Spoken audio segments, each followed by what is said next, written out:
What up, everybody? I am your host, JP, and this is my co-host, Josh. Hey, everyone. And welcome back to another episode of the FilmBros podcast.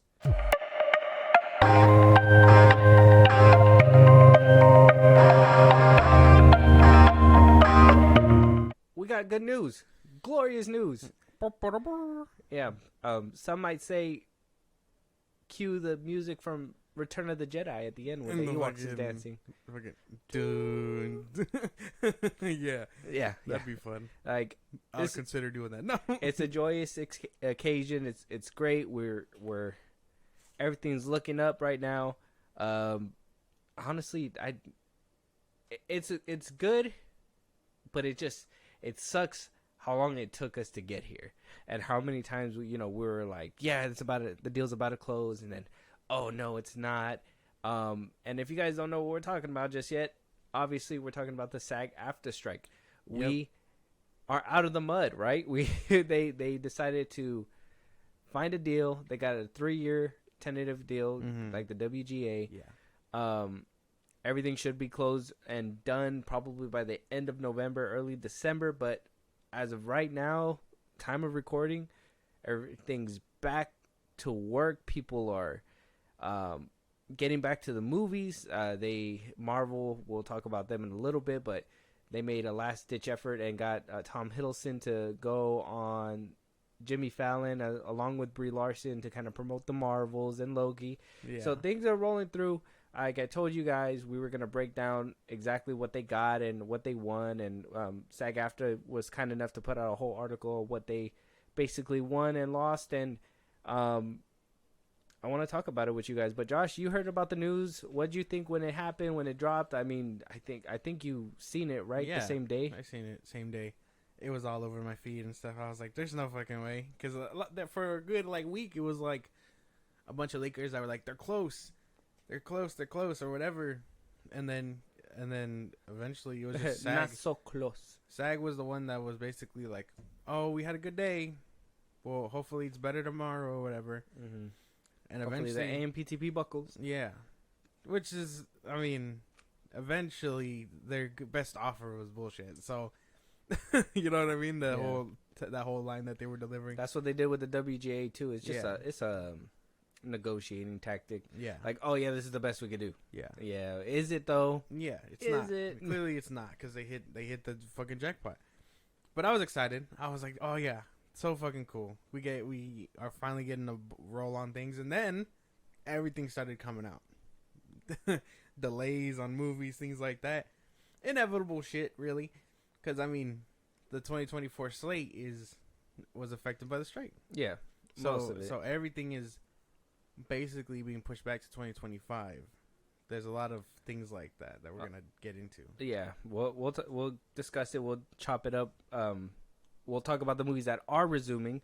I know there was a couple of them, like Beetlejuice only had like 2 days left, so that's probably like on the front wheels. I know The Last of Us was getting ready to start casting and gear up to do production, but now that's gonna be kicked into high gear for sure because that show was a hit show that they wanted a fast track, but obviously the whole WGA and the SAG AFTRA strike, if you just paid your people, it'd be a different story. But that's just us. I maybe I'm talking common sense. We've been talking about it for 118 days, and they finally decided let's pay these fucking people. Yeah, they're like, you know what? I think we've put up a front long enough. I think it's time to pay these people. Exactly. So I'm gonna read the article. This is coming from the SAGAFTRA.org site. And it says here, the agreement includes an unprecedented wage pattern with 2 wage increases in the first year of the contract, 7% upon ratification and another 4% increase effective July 2024, making a compounded first-year increase of 11.28%. There will be another 3.5 increase effective July 2025. This package breaks the so-called industry pattern, and that's talking about actors. A pay increase, sure, whatever. I mean, I don't know if they're substituting that for instead of streaming numbers. I think they're compensating them with a upscale in pay. I mean, I guess because they were fighting for, you know, salary for while they're on set, right? They want a certain amount of money. They don't want to be undercut or be like, oh, I got to work 14 hours and I'm only getting paid this much, you know? So maybe that was something that was put in there as well. Wages for background actors will increase by 11% effective November 12th, and then by an additional 4% effective July 1st, and by another 3.5% effective July 1st, 2025, and a monumental breakthrough. For the first time ever, the number of covered positions in the West Coast zones will equal those of East Coast zones. This is projected to add 11,000 new covered background work days annually. So that's making sure that the background actors get a bump up in pay. Maybe they're the ones who needed it. You know, they're doing background work and they're just going to get scanned and reused and maybe potentially CGI'd, like how we seen in that one clip for that Disney Plus show, which was cool. Insane. So they're getting a little bit more money too. Obviously, it's not going to make or break them, but at the same time, at least give them a steady wage to come home to. Yeah, because there's a bunch of background actors who've basically come out from being background actors into the spotlight. I think Terry Crews was one of them. Yeah. So, like, that makes sense. I mean, I think everybody deserves to get paid. I mean, even, you know, these background actors, even though they're not doing much or not on screen, I mean, they still make the movie as well. They help with the background. They give environment setting. life. There you go. Like, think about life. That's a good way to put it. Think about, like, New York City in Spider-Man movies. You know what I mean? Like, what would the city be like without those people? If there's only like 3 people, it's like, is this New York? Yeah, like like in the first one in Tobey Maguire's, where like you get all the New Yorkers throwing shit at Green Goblin. Like, you couldn't have that with no background actors. Oh, I mean, you could keep them off screen and just shoot them with a bunch of tomatoes. No, and a gun. Just people are throwing it. It's just like bad voice acting. Yeah. Hey, Green Goblin, leave that guy alone. Brooklyn, never. I don't know. Hey, sorry. leave him alone. Occupy. Don't forget that Bev. What's that? Who's that new like hot rapper coming out of there too? Oh, Mabu, that guy. That's like he put it in the song too. He's a little white rapper. I don't know. He's apparently dissing Blueface with Krishan right now. Oh yeah. I think I seen that. And so it goes on. It says nearly 43% increase to the contribution cap for 1 hour productions, and a nearly 67% increase to the cap of for half-hour productions, will result in increased contributions to the health and pension retirement funds, as well as help performers working on those shows to continue qualifying for benefit coverage. That's good. They're on the job. They deserve some kind of medical care. If you know they're putting in work, some kind of benefits to what they're doing. I mean, they if they put the cap up higher, then that means that there's a better chance for them to get said coverage. It's just once you reach that cap, hopefully you're a good enough actor to sustain yourself by that point, you know, because then you're gonna have to pay for your own benefits and et cetera. I mean, helping with the little guy, but then remembering that hey, you guys are making a shit ton of money once you guys get to a certain like point. RDJ, The Rock, like they should not have any problem paying for any of those benefits. Yeah, it makes me think about that stuff though, because it's insurance and all that. Like, is there gonna be people now telling Tom Cruise like, "Hey man, I don't think I should advise you not to do this," you know? I think they've been telling him that, and he just kind of looks at him and is like, "This is for the movies," and he just does it anyways. He's just like cinema. Yeah, basically, he's a fucking loose cannon. I think the dude that makes the Mission Impossible movies with him, he's just like, "Yeah, we do a stunt like this," and then Tom Cruise is like, "What if we do that off an airplane or something?" Like, it's like Tom Cruise. We're keeping you out of harm's way, my man. Like, it's insane. Like, if he just, hopefully he doesn't, but on the off chance his fingers get a little sweaty or something climbing on a building, like I would imagine there's an insurance company on standby being like, "Oh boy, we should probably get the paperwork ready." You know what I mean? Like, yeah. Basically, especially with Tom Cruise, that boy is a liability. Speaking of people climbing shit, did you see Jared Leto? Climbing the fucking skyscraper? You know, he was probably like, this SAG strike isn't blowing over anytime soon. I'm just gonna do this. And then it blew over as he was scaling. Yeah, he was just like, you know what? Now I'm doing it for the strike, and he kept going. I don't know why he was doing that. I seen that, and nothing publicly came out like, "Hi, I'm Jared Leto, and I climbed the side of the building because." It was just like, "Nope, it's Tuesday. He's like I'm going up the wall now. There I go." He was just like, he should have promoted Morbius 2 or something. Like, that would have been great promotion. Something. But no, he was just like, well, I really have to go on tour anyway. He jumps off the building. Watch Morbius. That he opens his parachute. It says Morbius on his parachute. Yeah. What? No. Hear me out. No parachute. Wingsuit. That says Morbius in the back of it. That'd be crazy. Hire me as your PR team. He's just Don't make Jared Leto jump off a building. Into a flying squirrel. Just yeah, I'm Morbius. He's like, pretend there's visual effects on me. It goes on to say, obviously, additional gains include establishing minimums by applying television terms to high budget made for AVOD programming, which is animated video on demand programming, which is cartoons, obviously, people who work on television. Meaningful protections for the casting process have been established, including provisions specifying that breakdown, sides, and or scripts shall be provided no less than 48 hours prior to submission deadline, excluding weekends and holidays. This is increased to 72 hours for minors.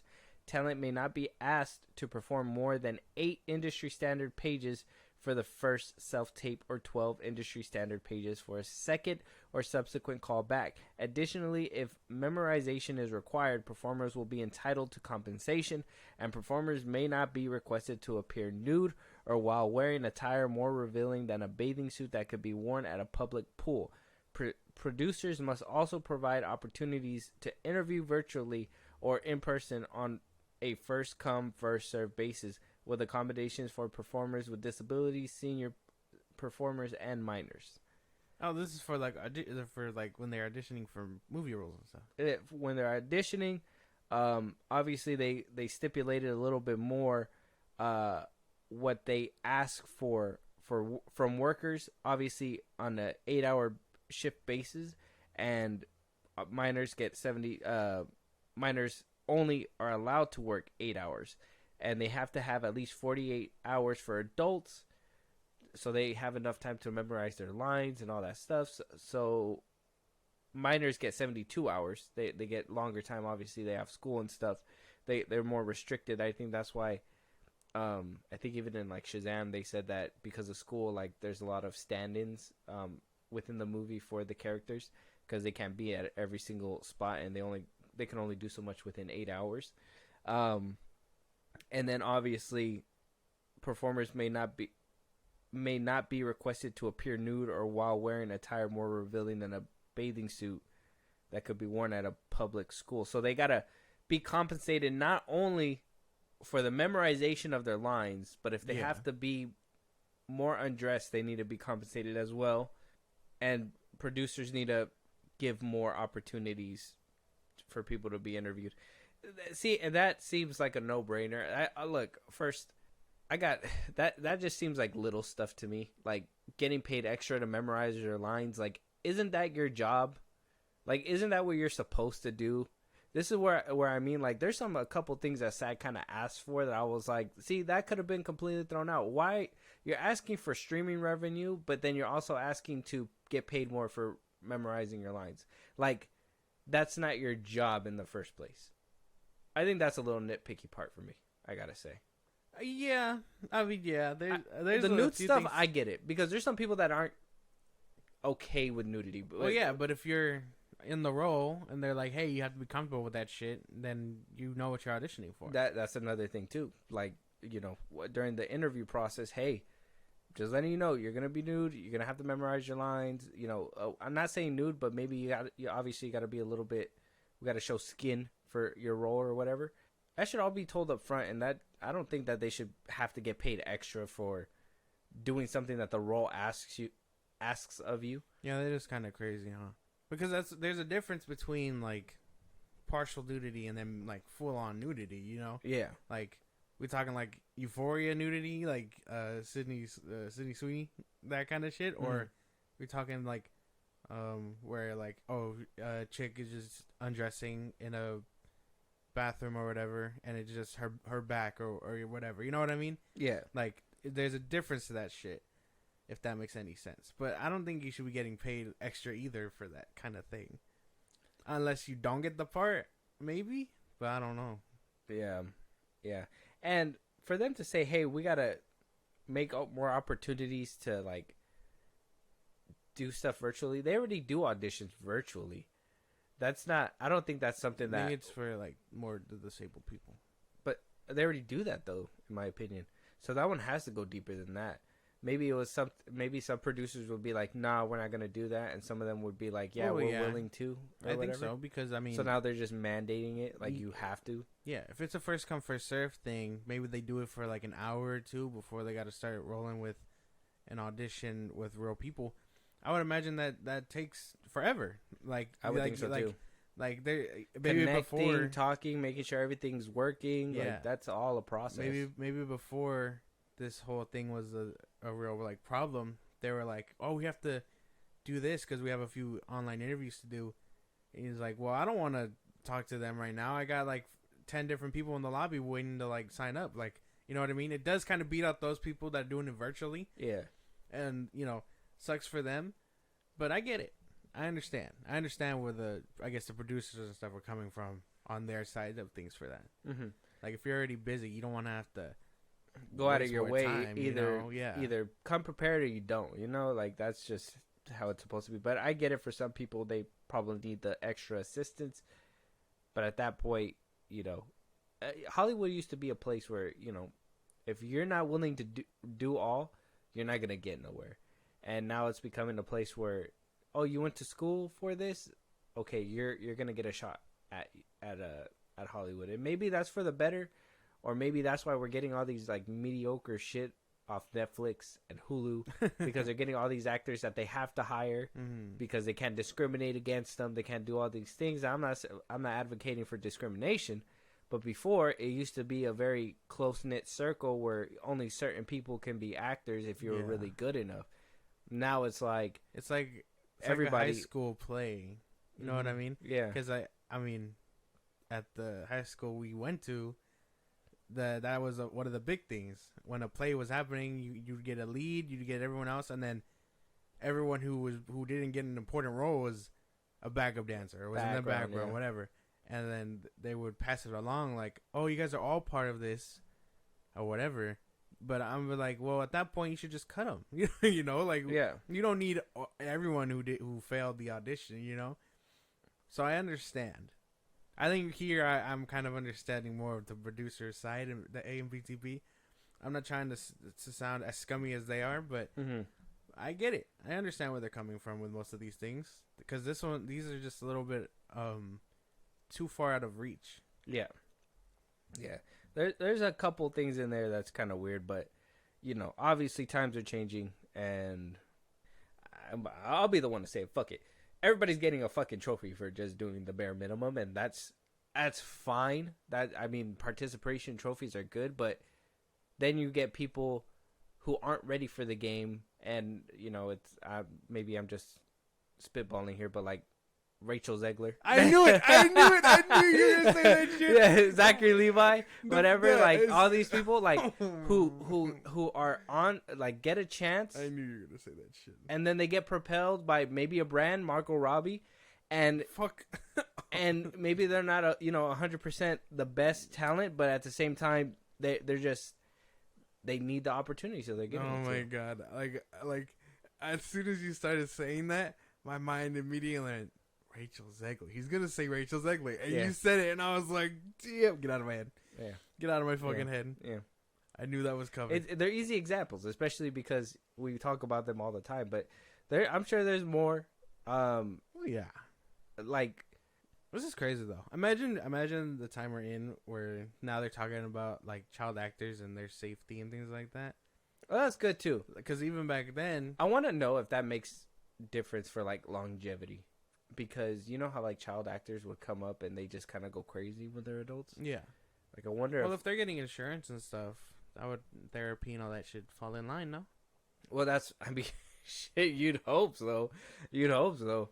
I mean, Well, you yeah, got, you got Ezra Miller, who had access to therapists this whole time, but he still decided to go on a rampage. Hey, man, when you film as much as he was and things like that, man, you go a little crazy sometimes. Amber Heard fucking shit in a bed. Hey, man, she didn't need therapy. She was going through actually, maybe she did. That's not true. She probably did. If I was a therapist, I would have been like... Johnny Depp was going through depression, you could tell. But he had drugs. That's even worse. Amber That doesn't Heard- help the argument. Amber Heard didn't have anything to fall back on. I'm sure she had drugs. She was you don't letting- shit in somebody's bed without drugs She was letting her intrusive thoughts win. That's not a... because of the drugs. Nah, man. If I was her therapist, I'd be like, bitch, you what? Gross. Excuse me? But that's what I'm thinking about. Like, the child actors from back then, like Josh Peck. He says constantly how he was fucked over by Nickelodeon or whatever. Yeah, because he wasn't old enough, so he couldn't even get residuals, which is Yeah. insane. Because other people came out saying that they got residuals, so Yeah. I don't know.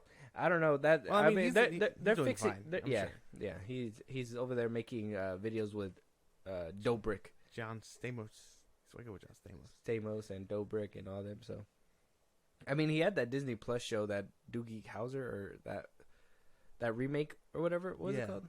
I forgot what I it know was what called. you're talking Yeah, that one didn't really go over well. I think they canceled it after one season. Yeah. He's not. He's having a career, not a successful one, but he's having a career. Oh, I mean, it's still successful. He's not. Where's Drake Bell? In Mexico. That's right. He's not Drake Bell. He's over there singing the theme song for Drake and Josh in Spanish. That's funny. Just turn around. And then you just hear the little trumpets.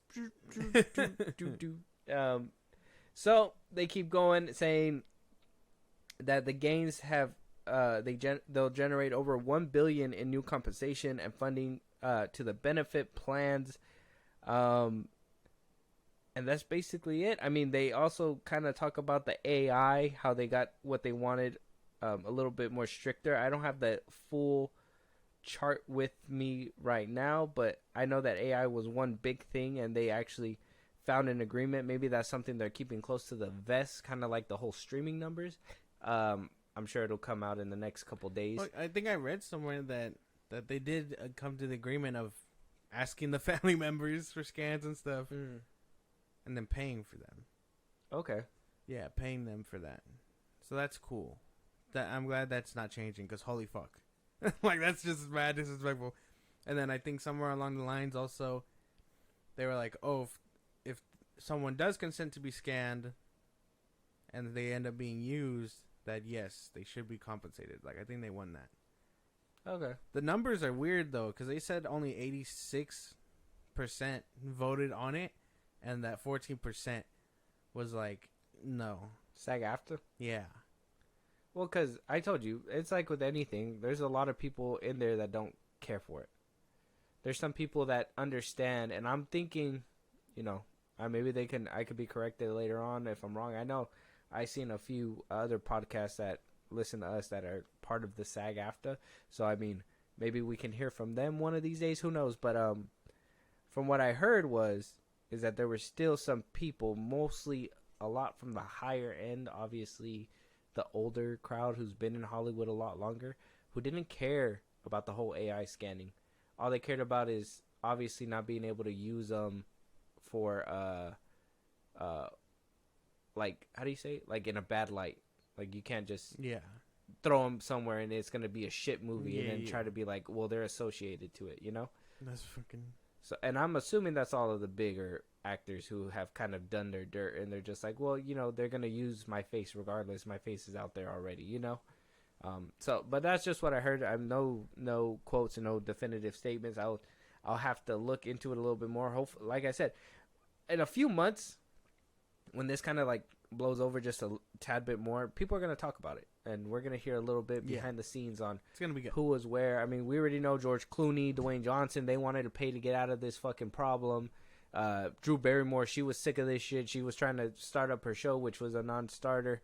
It was just a big deal, and I'm sure there's gonna be a lot of awkward and uncomfortable conversations between these actors. I just think it's funny because you had all these people, Bill Bill Murray, whatever the fuck his name was. Bill Burr? Bill Meyer. Oh. And this chick, they were just going through the backlash because they couldn't wait. Yeah. And then, boom, a few weeks later, they hit the deal. And so they basically went through all that shit for nothing. Yeah. Probably lost viewership, depending. I do appreciate how everybody just started up and promoting their stuff. I mean, Zolo was promoting Blue Beetle. You saw the actors from Gen V start promoting their shit all over the place too. Jack Quaid started. I think he posted something about Oppenheimer, and obviously Spider-Verse was before SAG, but he still posted a couple things from that too. So things are coming back to normal. We're getting talk shows. We're getting a lot of conversations. We're going to be talking about it right now. But a few movies that are going to be up and running, back on track. They compiled the list for us now that the SAG AFTRA strike is over, which is positive news. We already talked about Beetlejuice 2. Gladiator 2 is going to be coming back into the fold. If you guys are excited about that, that's something that I've been waiting for. The first one's an amazing movie. Ridley Scott's coming back for the second one. Paul Mescal's going to be in there. Denzel Washington. Denzel! I already be talking about him all the time. Mission Impossible Dead Reckoning Part 2 is going to get pushed into production again. I think they got like 17 days into filming and then they had to stop. Deadpool 3, about 50% done, but they're going to go ahead and shoot the other half. Yeah. We're going to be talking about Deadpool and all that in a second, so we'll come back. Venom 3 being put back on track, but got pushed back all the way to 2024. Late 2024. Yeah. It was gonna be another October thing, and then they pushed it to November, which fucking sucks. Yeah. Well, hopefully it gets back on track ASAP. Spider-Man Beyond the Spider-Verse. Obviously, the animators could be still mocking up the drawings and getting the animation done, but no voice recording was allowed. Yeah. But now they can start voice recording for peak. I wonder if they, like, when they heard the strike was coming in, if they made them come into the booth and record a few things before it, like, completely hit. Because I think it was, like, a month prior when the movie came out, they said they didn't have any lines recorded, but that they were going to be getting on it. So I don't know if, like, they were just like, hey, get up in the booth. We gotta get as much as we can. Probably the same thing that happened when you just say Miles Morales. No, but I imagine, yes, same thing that happened with the Creature Commandos. They just, like, made it quick. Yeah. James Gunn made that shit snappy. Yeah. You're excited for that, huh? Because you brought it up. No. Yeah. Well, no, but I know that. I know. I'm just pulling your leg. Well, no, because. It Ends With Us is another movie that's gonna be going back into production. Don't know what that one's about. Brandon Skeller, Blake Lively is gonna be in there. That's Ryan Reynolds' wife. Is going to be hitting February 2024, so hopefully they can finish up what they need to do. It doesn't seem like it's CGI heavy, so it might be done when it needs to be done. Unstoppable, Jennifer Lopez's new movie. I guess it started. It was in production. Now they can get back into it. It doesn't specify how many days they have. The White Lotus. I haven't seen it, but I know it's been taking a lot of people by storm over there on HBO. Have you heard about this? No. Audrey Plaza's in it. No. I gotta. Yeah. Yep. I heard it's really good. I'm gonna watch it. Yeah, I have to watch it. Yeah. If she's in it, I'm gonna watch it. Yeah, shit. I heard it's really good. I just had to say Audrey Plaza. It was that easy. Damn. Fucking simple. No, I was kidding. Her, Sydney Sweeney, like Haley Steinfeld. Sign me up. You're gonna be there? It's gonna be there? Yeah. You watch Red Notice yet? No. This boy said Gal Gadot would do. Oh wait. Red Notice, yeah. With Dwayne Johnson, yeah. Ryan Reynolds, yes. Gal Gadot. I did watch that one. Okay, all right. Just making sure. Did you watch the new one, The Heart of Stone? Yeah, I watched it. I haven't seen that one yet. I told you it was kind of mid. Oh, yeah, I gotta watch that one. Brad Pitt's Formula One movie. That one's gonna be put back movie? in. Yeah, I thought you were gonna say racing movie. I was like, why would you say that? No, it's a racing movie. Yeah, another racing movie. Yeah. Beetlejuice 2, we talked about that. Wicked Part 1 and 2. Ariana Grande is gonna be in there. I don't know if you've seen all that like backlash because of like the way that she was looking. Like she was looking like very. I think I remember. Something you remember like that? Yeah. We didn't really talk about it because it seemed like a sensitive subject. But I think I remember. Yeah. Yeah, she posted a video like telling people like, don't be commenting on my body. It's none of your business. But it's like, She looked like she was going through some shit. Yeah. But she's fine now. Stranger Things is gonna get put back on the fast track. David Arbor said that The Last of Us Part 2, like I said, that's another thing that's gonna be put on the fast track. And obviously, the other movies that were already pushed back are done are gonna be staying where they're at now that they have their cast able to promote them. The Iron Lung. The Iron Claw. No, Iron Claw. That's right. I was thinking of something else. With Zac Efron. Yeah. And I saw Jeremy Allen White. Yes. Yeah, I knew you were going to be excited. I saw a video of him promoting on a red carpet yesterday, and then they talked about the bear, and I was like, okay, he could talk about, he could promote season 3 is going to happen. He can promote season 3. Yeah, season 3 is going to happen. I don't know why you're so excited about this show. I haven't even watched season 2 yet. That's your own fault. The first one was really good, but I felt like it wrapped up nicely. I'm like, where else could they go? And I know you've seen it, so you know that they can go further, farther, faster, whatever the models. But like, but now I'll get around to it before. You maybe keep saying that, but you want to watch the White Lotus. Have you seen? What's that one movie? I'm trying to think about it. Mm-hmm. Renfield. Have you seen Renfield? I'm not. Until you watch Renfield, I am not watching that show. I am not watching garbage. I'm asking you to watch an hour and a half movie. You're asking me to watch like 8 hours of content. I'm making you a fair deal. You watch Renfield, I watch. I'm not watching Renfield, I watch The Bear tomorrow. Come on. I'm not watching Renfield, man. It's not gonna happen. What if it makes it on your top 10 list by the end of the year? Make sure you guys follow along and catch that when it happens. Yeah, I want to watch. What if it lands there? I want to watch Reptile and the Killer. The Killer. It's already out. Oh yeah, I gotta watch The Killer. I haven't seen that one yet. Reptile too. After you showed me that trailer, I kind of wanted to watch that one too. So there's a couple I gotta watch too, especially before the end of the year because obviously I gotta get my list together, and I'm hoping to show you up yet again another year. All right, I'm gonna show you. Yeah, because the first year we did this, right? Even though I liked your list, a little bland. I ain't gonna lie. Fuck? Yeah, you had if there was like, you know how like people are like, oh, if you get pumpkin spice, you're a white girl, you're basic. You had like the basic list, like you were like the white girl of like the movies. I think this year there's potential because you watched some more. There's potential to add a little bit more flavor, but to be honest, I don't think you've watched anything different that I've seen. That's right. You don't know what that's I got right. cooking. That's right. That's right. You don't know what's going on. I'm calling kitchen. it out right now. No, I'm starting the beef. I'm starting the beef. No. You don't know I'm what starting the the fuck beef. I got. I'm starting the beef. You don't know what Actually, we're gonna make it another thing too. We're gonna put our list down and we're gonna make sure that we really promote that shit, and we're gonna see who had the better list. That's right. You need to download. That's right. You need to download Letterboxd. I heard that's a good app. I use it. That's the one I use. I told you that. I'll get around Compile to it. your list. Well, that's what I used to make my Saw list and my Spider-Man ranking and all that. So okay, all right. Free marketing for Letterboxd. Very good. I gotta get Sponsor around to us. that. But let's go ahead and talk about the bad stuff. Yes. We had our Lucky Charms. Now we have to eat our vegetables. It sucks, but here we go. Wait, what? Vegetables after cereal? Breakfast? Wait, you don't eat veggies after your breakfast? No. I don't buy. You never heard of like breakfast for champions? What? Yeah. I don't think that's what they mean. Have you? You remember Daddy Daycare when he it's the Broccolios or whatever? Yeah. He was like dressed as a broccoli and a carrot. Yeah. They didn't even come out with a cereal like that. I'll eat it. Oh my god. Sometimes I put the broccoli in the milk. Anyways, so the Marvels, it looks better. Obviously, there we have an episode out featuring the Peter Joe podcast is out right now. You guys can go check that out.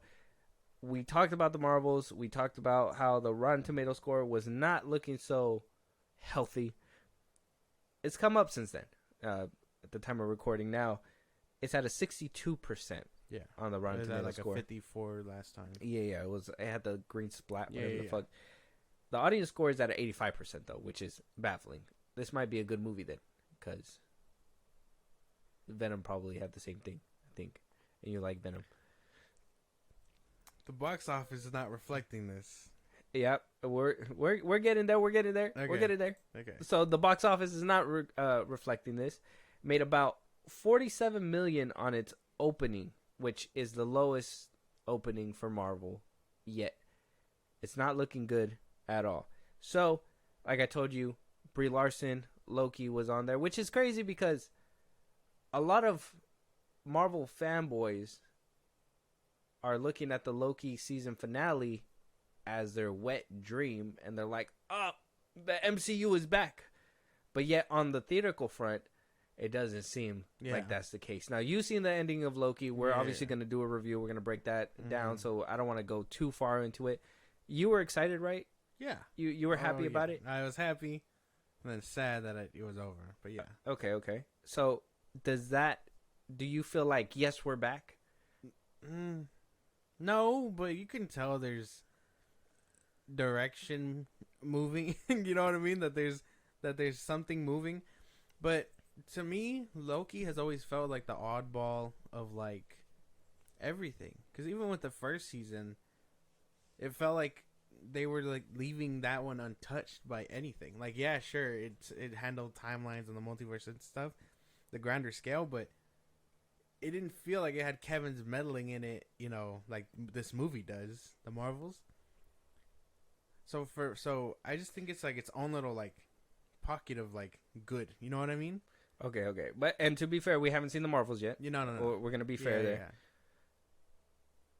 Yeah. Okay, so you could why do you say Kevin's meddling? I feel like with Kevin's meddling, we get better films because the coherent story is coherent. Whereas when you don't have a meddling, that's where I think Phase 4 and Phase 5 is kind of where it's at because you don't know, the directors don't know what direction anything's going, and Kevin's not like looking over.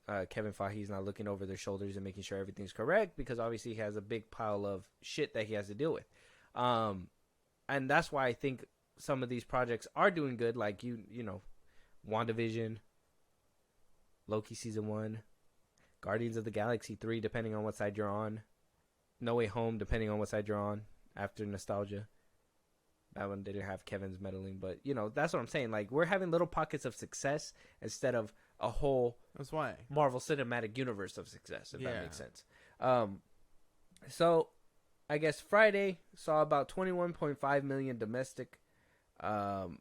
Internationally, the numbers are still going to be coming in. Obviously, we're not at that point yet, but we did get a score for the Marvels, and it's sitting at a B. Multiverse of Madness was at a B plus. Love and Thunder was at a B plus. Eternals was at a B. Ant-Man and the Wasp: Quantumanium was at a B.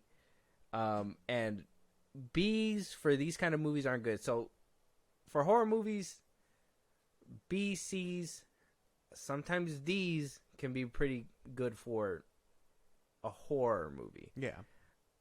For a blockbuster, action blockbuster, especially a Marvel Cinematic Universe movie, it should be at a A plus, or I think the lowest it should be at is like a B plus. I think a B plus is like that borderline. This movie's probably shit, but B is like the ribbon on the bow saying that this movie's shit. And I heard you say what to the Eternals? No, not Eternals. Mom? No, Love and Thunder. Oh, that one got a B plus. Yeah. What the fuck? Oh, I thought it was about Eternals. No, Eternals was good. I don't give a fuck what anyone says. I liked Eternals. Love and Thunder was garbage, though. That one does not deserve a fucking... We get it. You don't like Taika. It deserves a... Like, if I could rate it like that... Yeah? Yeah. Like, Josh, what do you rate this? Okay. So, we reverse back in time. You're in the middle of the movie. You're watching Love and Thunder on screen, right? It ends. What do you do at the end of the movie? This shit was... So, the Marvels isn't looking good. Yeah.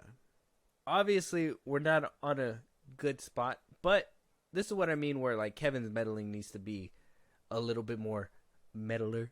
I feel like he needs to add a little bit more input with the things that he's doing. We have a interview with him that we're gonna react to. It's gonna show us that Fiege, in my opinion, I don't know if you've seen this interview before. No. But it's gonna show us what he's planning for the future, and it's gonna really show you guys that he doesn't know what the fuck he's doing right now. Because at this point in time, with everything that's going on, I'm gonna let the video speak for itself. let's just jump right into it so you can see what's going on. Okay, let's do a quick State of the Union of the Marvel Cinematic Universe because there's a lot of energy surrounding Marvel. There's a lot of headlines, things going on, things that might be true, things that may not be true. What can you say, trying to get you to summarize this in a soundbite, about the direction of the MCU and kind of your vision going forward? Is there anything you want to clarify? The Marvels comes out on Friday, finale of Loki on Thursday. Those are two giant things. Those are two giant Those are things. two giant things, and I like to look far ahead, which we can't talk about, and what's immediate. And, you know, those two projects that are being unveiled to the fans within 2 days represents about 5 years of work of about thousands and thousands of people. It's So to true. me, that's the focus. My favorite thing you... I want to stop it there. You heard the question. Can you give us anything that will spin the narrative of what the hell's going on? He said no. We got two monumental things happening. Loki season 2 finale and the Marvels that everybody should tune into, and that he can't talk too much about the future. What do you get out of that? Okay. Judging off what we know from the Marvels, and without spoiling, without spoiling Loki, right? I think he's trying to hint at the multiverse, the shit we've been dealing with for a whole phase now. But that he doesn't really give us much input. He's saying that these two coming out at the same time is supposed to propel them into the future. You watching the Loki season 2 finale, did you feel that? Did you feel Yes. something I did. monumental? Very. I can't. Obviously, you can't say Yeah. it, but More monumental than what I think the Marvels is doing. okay. Like on a for, grander scale. for Kang, is there wiggle room for them to get out of the Kang? Yes. I fucking knew it. So, in a way, did it kind of debunk our article where it said that there is no angle that they can really go after the season finale? Here's the thing. Because I don't want to... I suck at this. But there is a way for them to, come back. But, oh, man, will it be a little weird if it does. You know what I mean? So did they solidify Kang? That's what I'm asking. Did they solidify Kang as a threat? You don't have to tell me. I don't think I can answer that. Wait, yeah, you can. You don't have to tell me what happened. Did they solidify did they Kang? solidify Kang as a threat, or did they leave wiggle room to get out of it?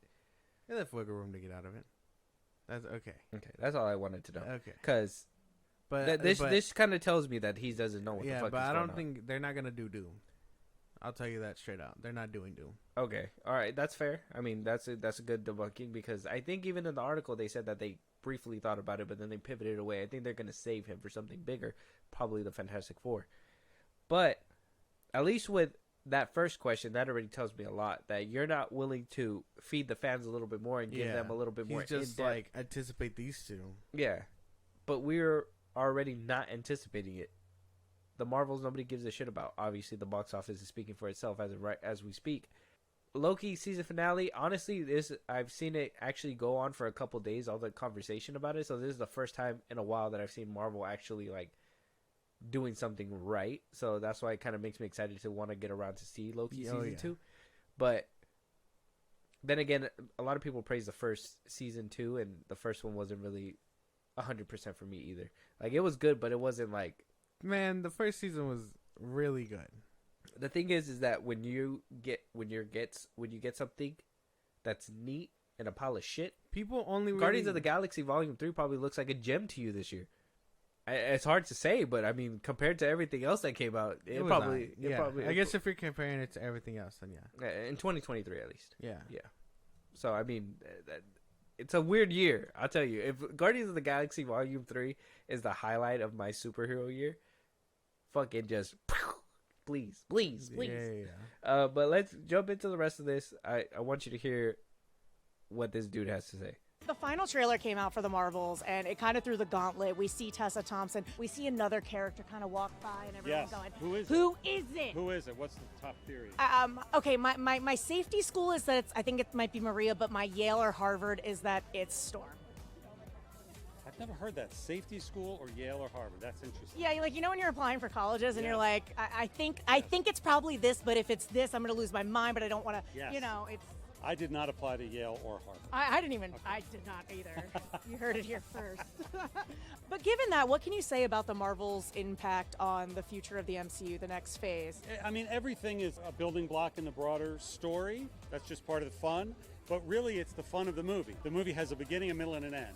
Why you keep bringing that up? He keeps saying 5 years of hard work. He keeps saying the movie has a beginning, middle, and end. We get the movie as shit. Hype us up, though. Why are you talking about the workers that work so hard about this movie? If they work so hard, why didn't you put something on the fucking TV screen that was going to get us excited and not fucking talking about how Marvel is dying here?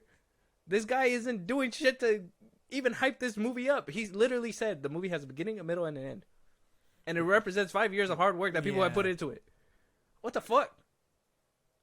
What do you make of this? I like how he avoided the X-Men question. That shit was crazy. Yeah, the sidestep. He's like really good at that shit. He ain't done.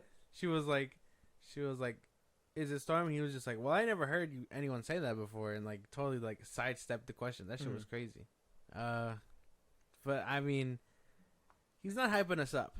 And from what I've seen I haven't seen it, but there's been things going around about the Marvels and credit scene, and I think he's just avoiding saying things about, things that could be in the movie. And I get that. I get, yeah, but sidestepping questions to make you not feel like you're getting right on the money. But if you're trying to excite your fan base, he's not saying and he's acting, and don't get me wrong, this man, he knows what the fuck she's talking about. He knows that people are suspecting X-Men. You fucking put out a trailer that left a giant X on there. You knew what the fuck you were laying down. You knew what you were doing. Instead of hyping up the people, you are sidestepping every question like this is, and hear me out, like this is 2012, like this is 2016 Marvel, like this is 2019 Marvel.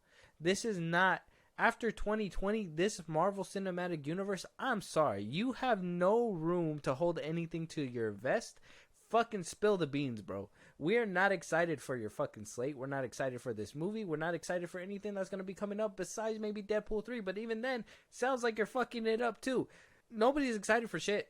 And he's over here sidestepping questions like we're in this high peak point of Marvel and we're not anymore. And that's where I just have to say, bro, like, you either give us something to get us excited or just let this fucking cinematic universe die, fucking reboot in a couple years. Yeah, I think you have a point. Because, yeah, we know something with the X-Men is supposed to be here. There's no way. You don't put out that trailer, and you don't do these things without purpose. Out of desperation, by the way. Yeah. I mean, at that point, Hail Mary it. I mean, if you're seeing the numbers and stuff, which I'm sure this is taken before, but if you're seeing all this anticipation, the tracking or whatever, do what The Rock did, Hail Mary that bitch, and just say there's something in here worth watching. Yeah, fucking, he said Man of Steel was in there. Unfortunately, he did hype up a 10-second cameo, but if that's what he's gonna hype up, brought in a little bit more change. Yeah, but at the same time, Black Adam was more bearable, I would believe, than having to watch. I heard that there's a whole scene dedicated to singing, and you know me about musicals, man. You know me. That shit ain't for me. I heard there's a whole singing sequence. A planet that just sings, bro. What the fuck? Yeah.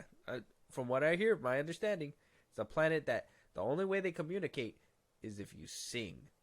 Who the fuck asked for that? That sounds crazy. Who the fuck? What? That sounds crazy. You're excited about that? No. Oh, like you're just, Insane. It's crazy that they put that in there. Yeah. That sounds like a waste of space. An hour and a half movie. For an hour and a half movie. That's just my thing. This movie doesn't have a lot of space, and I heard like the editing and the pacing is good. I just hear that there's a lot of shit in there that probably shouldn't have been in there. We gotta watch the movie. Obviously, we're gonna do a review on it. Hopefully, we could do the Loki review before this one. But I mean, if it tanks completely, it'll probably be on Disney Plus in a couple weeks, anyways. We'll have to wait and see about that one. But let's finish this interview. Let's see if we can pick up a little couple nuggets that he'll probably leave for us. Okay. Being in Hall H a couple years ago, not the one I hosted, it was the year before that, Yes. where you said all of these things, you had all these announcements, and then you're like, and we can't even talk about mutants yet, but we will eventually. And now we're at a point where Kamala, we know, is one of the first times we hear the word mutant in the MCU. So I know you don't show your cards, but I know how much you love the freaking X-Men. Is there anything you can say about how delicate that is to you, and kind of what the plan is? When are we going to hear something? I don't know if it's delicate. It's super exciting, but the X-Men are as solid and rich and great a concept and characters as exist. The return of the animated series next year, which we're very excited about, and I saw some new final episodes today, which really bring you back to that core of who the X-Men are and that soap opera that those characters represent. And then in live action, people will see, perhaps soon. Real quick. So, Perhaps soon. Kevin, why couldn't you just Hail Mary that shit in the moment? I think that's where he felt it was a Hail Mary, but this is what I mean. I think that he doesn't understand or realize what state the Marvel's in, or what state people think about this movie. Or maybe he does and he's still playing dumb, but at the same time, it's like, now's not the time to do that. Well, I mean, he's the face of a whole company, of this whole thing, technically. So if he has to fake it till he makes it, he's going to do that. No, and I get that 100%. Obviously, you're going to... No, yeah, you're not going to let a movie like this, that you know has all that backlash, show in the public. You're going to try and hype it up. And he's trying. But he's being very, like, to the best. Yeah, producer like about keeping it close to the like, best. Like when we talked about, what's This his would name, hyping up Zootopia 2, talking about, oh, it's going to be a movie. Like, it's going to be so much better than the first one. Like, he sounds like that guy. Basically. He doesn't sound like an actual, like, hype man. Well, that's what I'm saying, though. Before, this is exactly how he would be able to act, and it would make the fans go crazy. Every little tidbit would have been like, we can't wait. Bro, no noise on this. No noise. When Spider-Man was revealed in Ant-Man, when that little line, oh, there can be one that climbs on walls or whatever, that made people go crazy. I have not seen, and I've seen the post-credit scene leak here and there. I haven't seen it. I don't know what goes on in it, but all the comments say it's lackluster. Everybody's saying, like, what the fuck is going on? I'm reading comments. Obviously, I'm avoiding what I can. I haven't seen it in its full glory. I don't know what's happening in there, but from what I can tell, nobody's hyped about this movie. People are hyped about Loki. Like I said, I think that's one thing that he's right on the money on. But everything else, we're not in the era where Marvel was winning. We're in the era right now where Marvel's been steadily losing, and you're still playing this like, oh yeah, man, yeah, something's coming soon. Are you excited for that X-Men show? I know that was like, not really. Really? It is. You didn't like that one? I liked the older one, It's the 90s one. Yeah, the 90s one that I grew up with. Obviously, I liked Unlimited too. That one was cool too. It's just the nostalgia bait doesn't work on me anymore. I think that they've done it to the point where I'm just like, I want to see them, but now I'm at the point where if you don't get it right, I'm not gonna like it anymore. And I think that's what's bad about the fact that you use that card all the time. And now I'm starting to understand these fools that say comic accuracy, because that's their nostalgia. And I want to see them, but for what?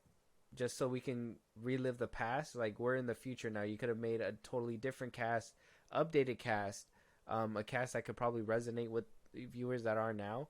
I don't see a lot of people talking about the old 90s X-Men. Do you?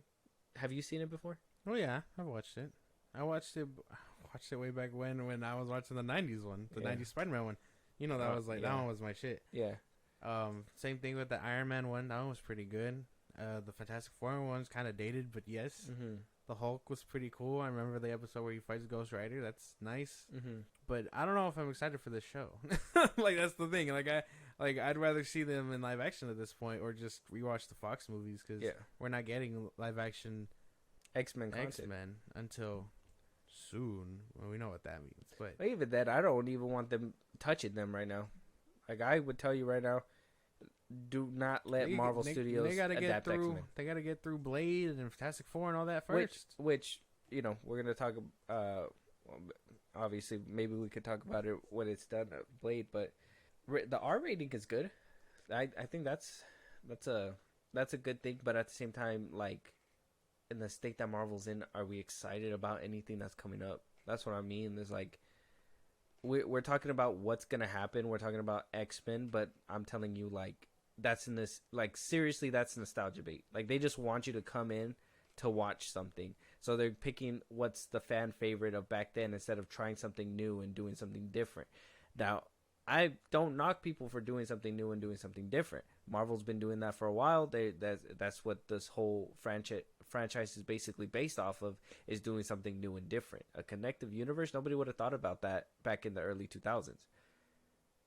But now we're at the point where they were getting a little too cocky, and now, you know, now we're worried about what's going to happen next. We used to walk into a Marvel movie and be like, I'm excited that this is coming out.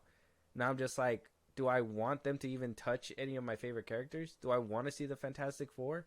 Am I afraid that they're going to swap out people for the worst instead of for the better at this point? You know what I mean? Like, before you used to trust Marvel. Now I can't even trust them. And I can't even trust these answers that he's giving out. Fuck, like, we can't even get hyped about this shit. We're just more picking apart, like, why is he talking about this in such a way where you're not talking about the Marvels? Like, you're talking about everything else besides the Marvels. And you're not even hyping up the Marvels. Yeah. Because you know that the only thing that's in there is the bait that you want people to bite. Basically. I don't know. I think Loki might be the superior thing out of this. Phase 5? Yeah. Loki or Guardians of the Galaxy Volume 3? Loki.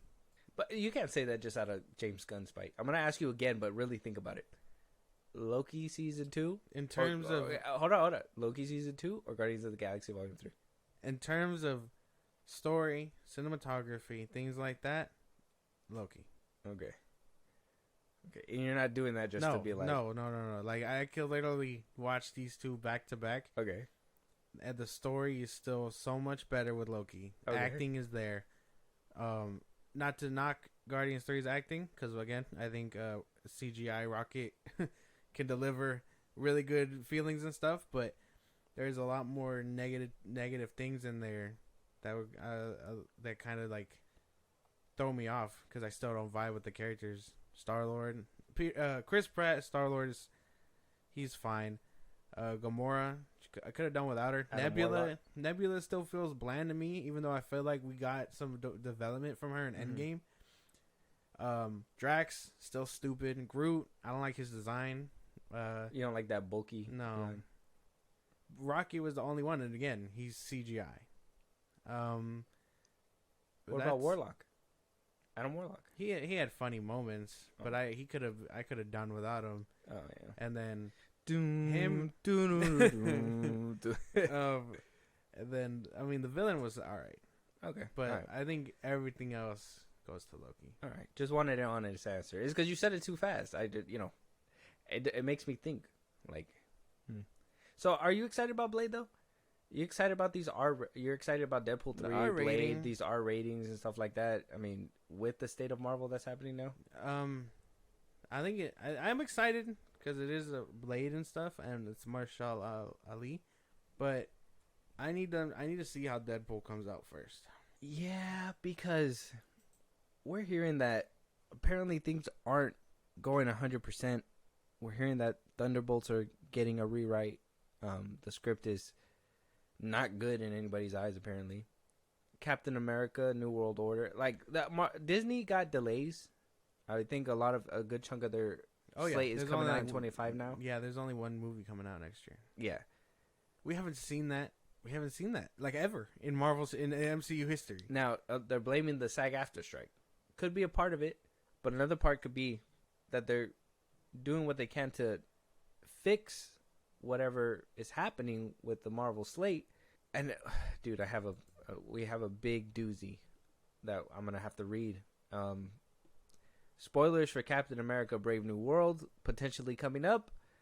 I don't know if it's true, but I'm gonna read it anyways, so we can look through it together.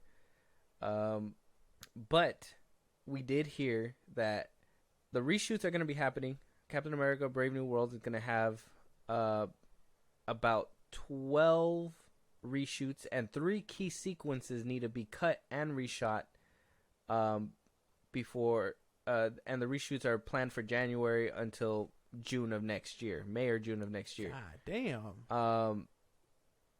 A lot of people are thinking it's because of this character that will be in there, Sombra, but which people are debunking, saying that it's not her. A lot of people are saying that it's because of the whole Palestinian conflict, Israeli and Palestinian conflict that's happening right now, because she is supposed to be Israeli, but apparently that's false, according to some scoopers, saying that she's only playing a CIA agent, and that's not really her role in this universe. That's her comics role, but she's not gonna be like that. Marvel reworks characters. But they're pushing for 6 months of reshoots, and we got what seems to be also another desperate act. We've heard before, Marvel does not do test screenings. But apparently Brave New World got such bad test screenings, they got to rework, reshoot. I got what looks like to be a Reddit profile that of somebody who went to go watch the footage. And man, I want to be one of these people, bro. I want to sign up. I don't know where to go to do it, but I want to be one of the people to see like the test screenings. Yeah. They're in Hollywood. I know how to do it. If you ever want to, we just have to obviously get we got to sign up. I know how to do it. It's just you just got to that sounds crazy. Sign up. You got to be secretive about it, and I don't want to do that. That sounds cool. We should probably do some shit. I'd be fucking I'm always afraid to, though, because I don't want to see it without CGI and then ruin the movie for me. Because when sometimes the test screenings are not fully done, as you'll see as I read this whole post, and some people are saying it's fake. My Time to Shine Hello decided to come out and be like, oh, this thing is fake. It was 4chan, it was Reddit, but at the same time, it's like, you're fake too. Like, you can't believe it. It's a Spider-Man meme. You're fake. Yeah, so we'll get. I'm gonna read it right now in a second, but at least for now, what do you think about these reshoots? What do you think? Do you think it's because of the strikes? Do you think it's because Marvel's revamping? What do you think? Hiding behind the cover of the strikes? I know the pushbacks are definitely probably because of the strikes. I'll give them that. But this movie was almost like well underway to being done before the strikes. There's no way. This one has to be close to being tagged and bagged. I think it was supposed to come out after Deadpool, right? Before Deadpool. Okay. See? So before Deadpool. So I think they probably got it wrong. And this is insane because I think the strike stopped the reshoots. I think the reshoots were planned already. I just think obviously because they couldn't get people back, they had to stop it, and other productions get in the way, so they had to fall in line and maybe be there. Because I mean, if he was doing everything else, what is it, that show for Peacock? Yeah, the Twisted Metal. Yeah, so it makes sense. But damn, I don't know. Sounds scary. Sounds weird. Yeah. So potential spoilers for Captain America: Brave New World. I don't want to be the one to spoil it for you guys. We're going to be going through a few pages. This guy decided to write a big thorough. Yeah, he was real thorough with shitting on Marvel, so bear with me. Hello everyone. So it just come out publicly that Captain America: Brave New World has some disastrous early screenings. I attended one of the screenings in Los Angeles last week, and I'm going to share my experience. I wanted to start off by saying that the film wasn't completely finished. There was still some CGI that needed to be done, and there was no credits or post-credit scenes. Some of the editing was a bit jarring, which was either because of incompetence from the filmmaker or because it was completely finished, or it wasn't completely finished. The plot is very hard to follow and confusing, so I'll try my best to describe it. It has the same political thriller aesthetic of the Winter Soldier and Falcon and the Winter Soldier. So of both the movie and the show, but but it's way more political in nature. The entire plot revolves around politics, the president, and election. The film starts off where Falcon and Winter Soldier ended, with Sam Wilson now established as the new Captain America. Bucky never appears. His absence is never explained. Sam visits a military training facility and bonds with some soldiers who just got back from the overseas mission. He meets an old friend and a Hispanic guy named Joaquin, Danny Ramirez, dude from Top Gun, who he formerly served with. Joaquin has been promoted to a lieutenant in the Air Force and is now their top pilot. Anything off that? Or you want me to just keep going? No Bucky. No Bucky. Why is there no Bucky? And they don't explain his absence either, apparently. They were like friends in the show. Where He's just gonna up and disappear? No, yeah, no Bucky. What the fuck? Yeah. Unless that's supposed to be set up for Thunderbolts, but you still have to show us how Where he he's got at. there. Yeah. Yeah. Oh, fuck it. You don't know. On the television at the facility, we get a news report about the president, Thunderbolt Ross. He was formerly played by William Hurt in previous MCU movies, but since the actor has passed away, they replaced him with Harrison Ford. Ross is now the president of the United States. However, the report reveals that he is deeply unpopular with the public, and several of the veterans mock him. One of them calls him a traitor to the country, although what he did specifically is never mentioned. There is an upcoming election, and it seems almost impossible that Ross will be reelected.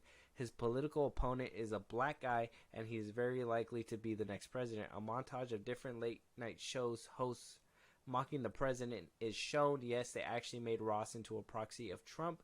The entire thing is just a Trump allegory.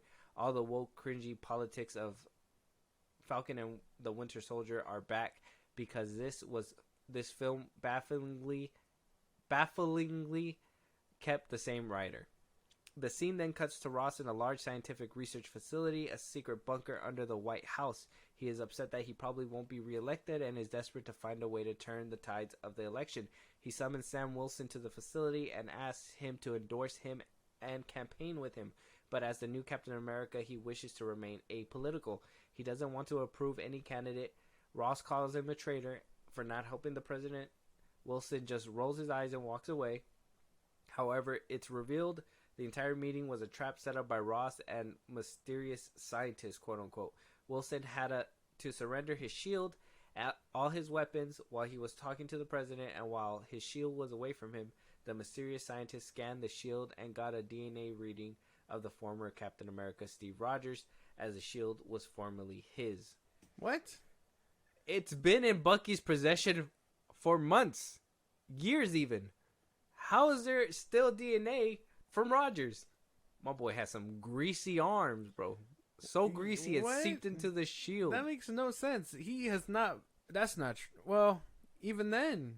Okay, before you guys, I know that sounded crazy because I was having a conversation with myself for a second, but I was gonna say that we haven't seen him bleed on that shield. And then that's why that's why. Like, and then in Civil War, he almost beats Tony with it, and then he had blood on the shield at the end. Endgame too. Oh, When he Endgame, straps it up. But you telling me he wasn't cleaned or nothing after the fact? Sam Wilson You're missed telling a me spot. you're telling me he was. Oh, hey, whoa! The shield that John Walker, when he used to kill the guy, his blood's there too. Technically, then. Yeah, that would have made more sense than Rogers. And even then, he wasn't. Oh yeah, he was, huh? Was he Super Soldier? The military guy that he bashed with the shield. Oh no, that was just Oh yeah, that was he was, and he killed him. Yeah, that would make more sense. Not Steve. Steve hasn't had that remember shield when that forever. was like the edgiest thing that Marvel was doing, and they're like, "Oh my god, they put blood on the shield." That shit was crazy. I actually remember liking that scene, but like that would have made more sense than Steve. He hasn't had that shield forever. They're going with Steve. Yeah, no, so far it just sounds like the whole Trump allegory thing. I mean, I get it. It's a trope that's been happening in a few films. If you noticed, it was funny at first. It's kind of getting played out, which is weird that Marvel's using it now, especially when that joke has been basically overused and done by now. You know. Also, how is he the president when in Secret Invasion it was some different guy? He's running for president. Oh, I thought they said he was president already, No. and that he wasn't gonna rerun, or he was gonna rerun, but he's gonna get beat out by some black dude. Oh yeah, reelected. So that means he is right now president. But yeah, and In Secret Invasion, it was a different guy. wasn't in what was it? When was the last time we seen him? And Civil Black War? Widow. Oh well, Black Widow was before or after Civil War, before Infinity War. Oh yeah. He was just He was still general. yeah, huh. And then 5 years later, and then yeah, in Secret Invasion, it was still the white guy. It was the white guy. Yeah, where would he where would he have come into the picture to run, or Unless this movie takes place years after. But when are they gonna acknowledge the fucking giant person out of the earth? when the mutants come? No, Okay. but keep going. All right. Ross and scientists plan to use Steve Rogers' DNA sample to recreate the super soldier serum and mass produce it, creating a massive unstoppable army that will be so impressive it will clinch him the election. However, the DNA imprint of Steve Rogers is incomplete. They need help finishing the genome sequencing or something like that. Like I said, the film was overly confusing and hard to follow. Ross calls up Bruce Banner, Mark Ruffalo, who is now back to his human form. Ross wants Banner to help him complete the DNA sequence and volunteer his own superhuman DNA. Banner is disgusted by his presidency and refuses to help him. Real life Mark Ruffalo. In desperation, Ross calls up a relative of the Hulk, Jennifer, aka She-Hulk, Tatiana Maslany. At first, Jennifer doesn't want to help Ross, but after he says that Bruce wouldn't help him, she changes her mind and decides to help because she is upset at Bruce for ignoring her. Yes, seriously, her motivation for helping the villain is literally just to spite Bruce for ignoring her. She is just as immature and awful as in her own show. She gives him a sample of her blood, and the mysterious scientist combines her DNA with Steve Rogers' DNA and completes the super soldier serum. The fuck? What the fuck? We got to keep in mind, this was probably screen tested in Texas too. So some harsh things can probably be a little bit more because we did hear that the Marvels was tested in Texas. Yeah. So they're probably trying to go somewhere where it's going to do kind of harshly so they can see if it does good. This could be somebody who doesn't like and probably is... you could tell about that whole apolitical and making it as political or whatever, blah, blah, blah. It sounds like it's somebody who doesn't really enjoy that wokeism. Well, yeah, I don't really care about that. I'm judging story. That doesn't sound like a plausible thing. What does Jennifer? What does his cousin know about science and stuff? She-Hulk? Yeah, she doesn't know shit. She got some nose. She's a lawyer. She doesn't know anything about science. Oh yeah, that's true, huh? Bruce Banner, I get it. Why would you work for him? He was the one that was hunting you down, technically, in 2008. See, I feel like I understand the MCU more than Kevin does at this point. But, yeah, he wouldn't just help him. It was him trying to learn the serum in the first place that got him turned into the Hulk. Not even gonna address how he got into human form. I thought Smart Hulk was the way to go. I don't know. I'm not even gonna think about that. Well, you didn't even like Smart Hulk. I don't. But Were they already? And Yeah. to regress them is bad or what? I guess, man. I don't know. I don't know what they're doing with this fucking guy. I haven't liked him since after the Incredible Hulk, so it doesn't even matter. All right. I'm not done. Okay. And then, yeah, helping him doesn't make much sense because she doesn't know shit. I thought the Ross chick was supposed to be in here, his daughter. Oh yeah, it goes down. I thought it would make more sense if his daughter helped her. They talk about it. Yeah. Yeah. Okay, then keep going. All right. After testing it on some rats, however, they discovered that it is not stable. Does not work as intended. There is no way the FDA will ever approve it for mass consumption. Angry and desperate, Ross decides to inject it directly into himself. To their surprise, it actually does work as intended and makes him extremely powerful. The elderly Ross can now jump up several feet, lift incredibly heavy objects, run very fast, and is just as strong as Steve Rogers. He decides to test his newfound abilities against the country's most dangerous criminal. I do not remember the character's name. It was something German, and the criminal is played by Seth Rollins, the famous wrestler from the WWE. Ross takes Rollins out of prison and offers him a full pardon for his crimes if he can defeat him in a battle. Roland accepts. Roland has super strength himself, but is no match for Ross' new powers and is easily defeated in a hand-to-hand combat fight. The sequence is similar to the hand-to-hand fight at the start of Winter Soldier. In the movie, they used real-life UFC fighter George St. Pierre to play Batroc the Leaper. However, while the fight was grounded, realistic, and gritty, the entire fight between Rollins and Ross is ridiculous. The awkwardly put Ford CGI face on a body double, and it looked incredibly silly and out of place. Seeing 80-year-old Ford's face on a body doing super leaps and mega kicks is impossible not to laugh at. Rollins is no St. Pierre either, and his acting is cartoonish and stupid. The entire scene is laughable and dumb. So it turns him into a super soldier. Doesn't even turn him into Red Hulk? No. That's so dumb. It would have been more believable if he was like, holy shit, it turns me into the Hulk, and then he rolls up on the Abomination or something. My thing is, why you get two random prisoners instead of, stopping actual bad guys that are out there? I mean, if you're intelligence of the CIA, wouldn't you have went after, I don't know, maybe the ninja criminal underground that is taking Abomination out of a cell?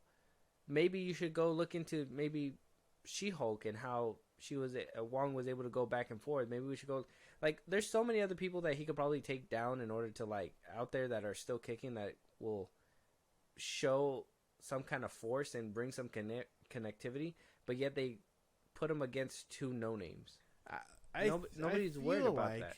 Yeah, I don't know. It's dumb. I feel like if they really wanted to nail this, go the full route. Make him into the Red Hulk. You could have had him roll up on Banner or something. Oh, let's give it a second. Or roll up on an Abomination. Yeah, exactly. Fight somebody his size, right? Yeah. All right. Imagine this. I'm going to just pitch you this, okay? He takes the serum. It goes completely awry. Turns into the Red Hulk. He somehow learns how to control it a lot better than Bruce. Or whatever, military experience, whatever you decide to put your mind to. And then he just decides, you know what? I'm going to roll up on Bruce, kick his ass or something. Emil Blonsky, the Abomination, he's like, you were the guy that fucked it all up in the beginning. Something like that. I don't know. Make up beef. Yeah, some kind of tension. Yeah. Roll some up, kind of tension. Kick one of their asses, and then Captain America will have to be like, I'll stop him or whatever. Captain America versus Red Hulk, whatever, however that goes. Something along those lines. This sounds dumb. Why would you just make him a super soldier? Dumb. This shit sound dumb. Why just make it a super soldier, man? So it goes on to say, eventually the super serum starts to affect Ross negatively. It turns his skin reddish and gives him disgusting protruding veins. It soon turns him into a giant, massive Hulk-like monster, except he has red skin. Why is the skin red is never explained. He is simply referred to as Red Hulk by the mysterious scientist. Jennifer sees him as the monster and transforms herself into the She-Hulk and tries to defeat him in battle, but the Red Hulk has significantly more power than her, as he was created from both the DNA of Steve Rogers and Bruce Banner. He has their powers combined and is stronger than either of them. Jennifer swallows her pride and calls Bruce, who shows up along with Sam Wilson. Bruce transforms into the Hulk, but him and Captain America are no match for him, and he easily defeats them both. The Red Hulk tries to kill the mysterious scientist and eventually escapes the facility.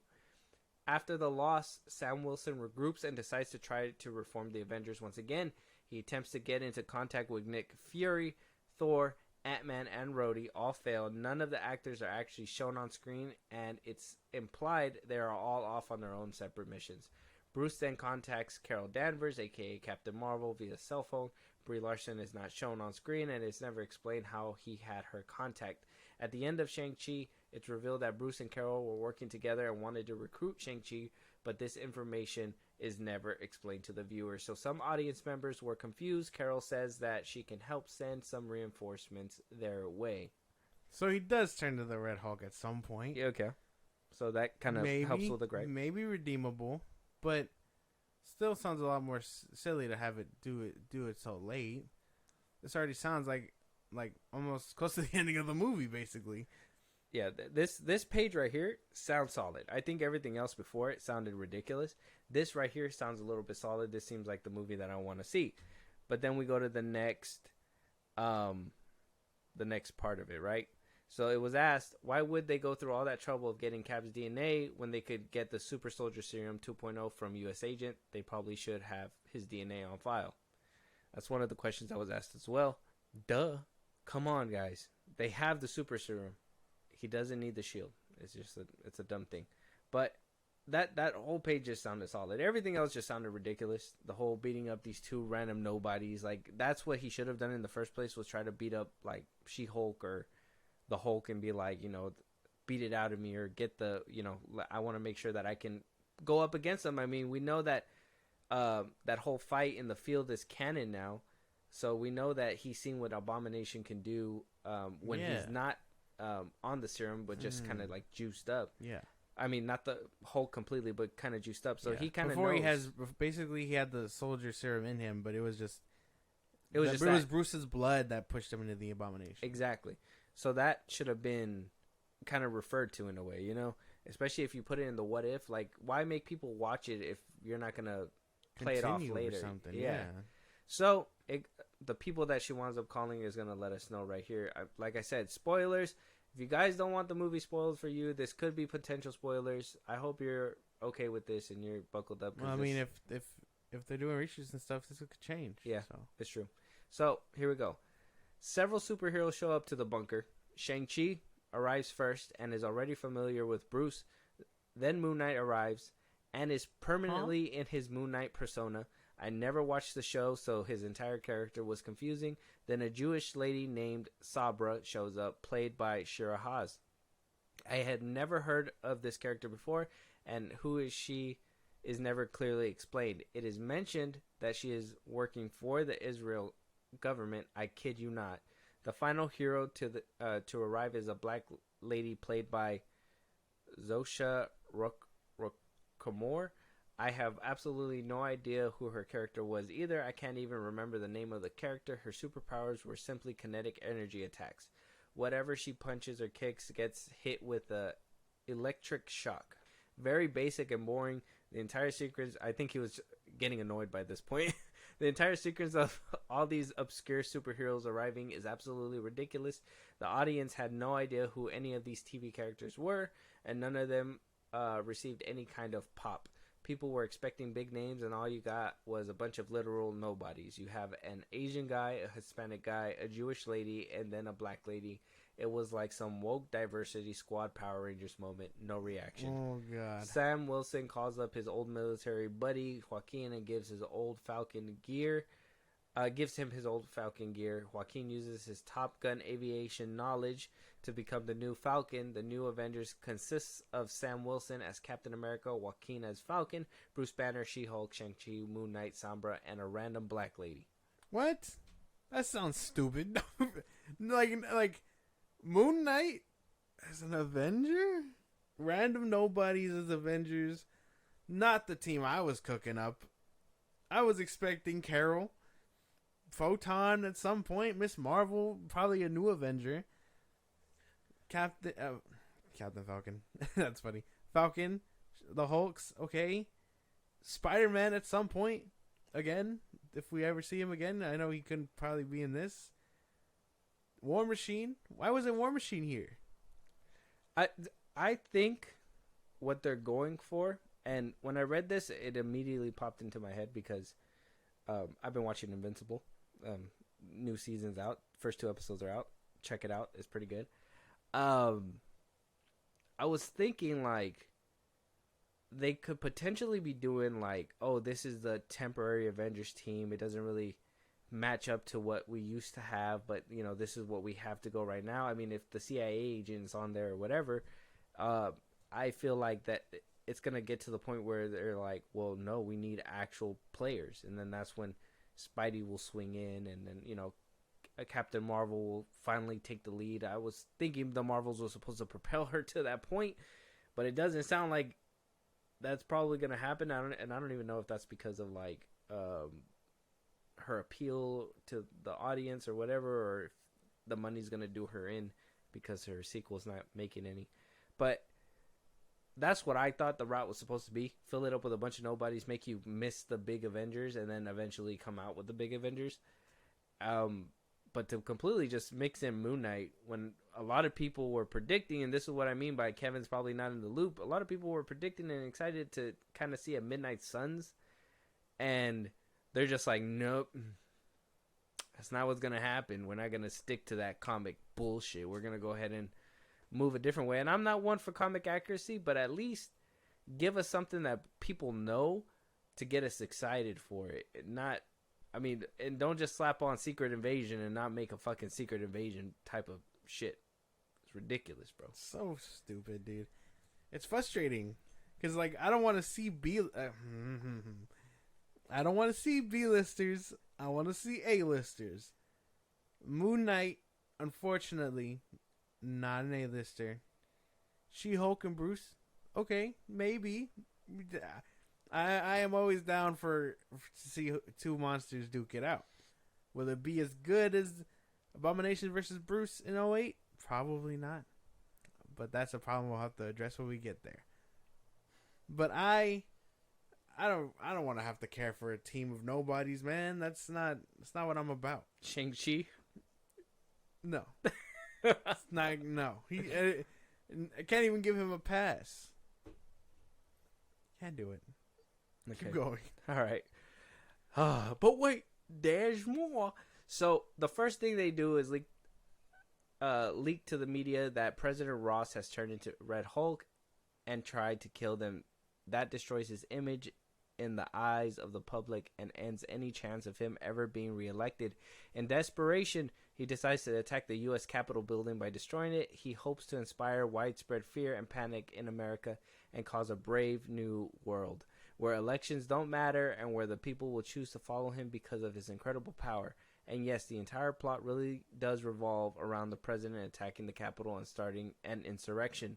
It's just a thinly veiled metaphor for January 6th.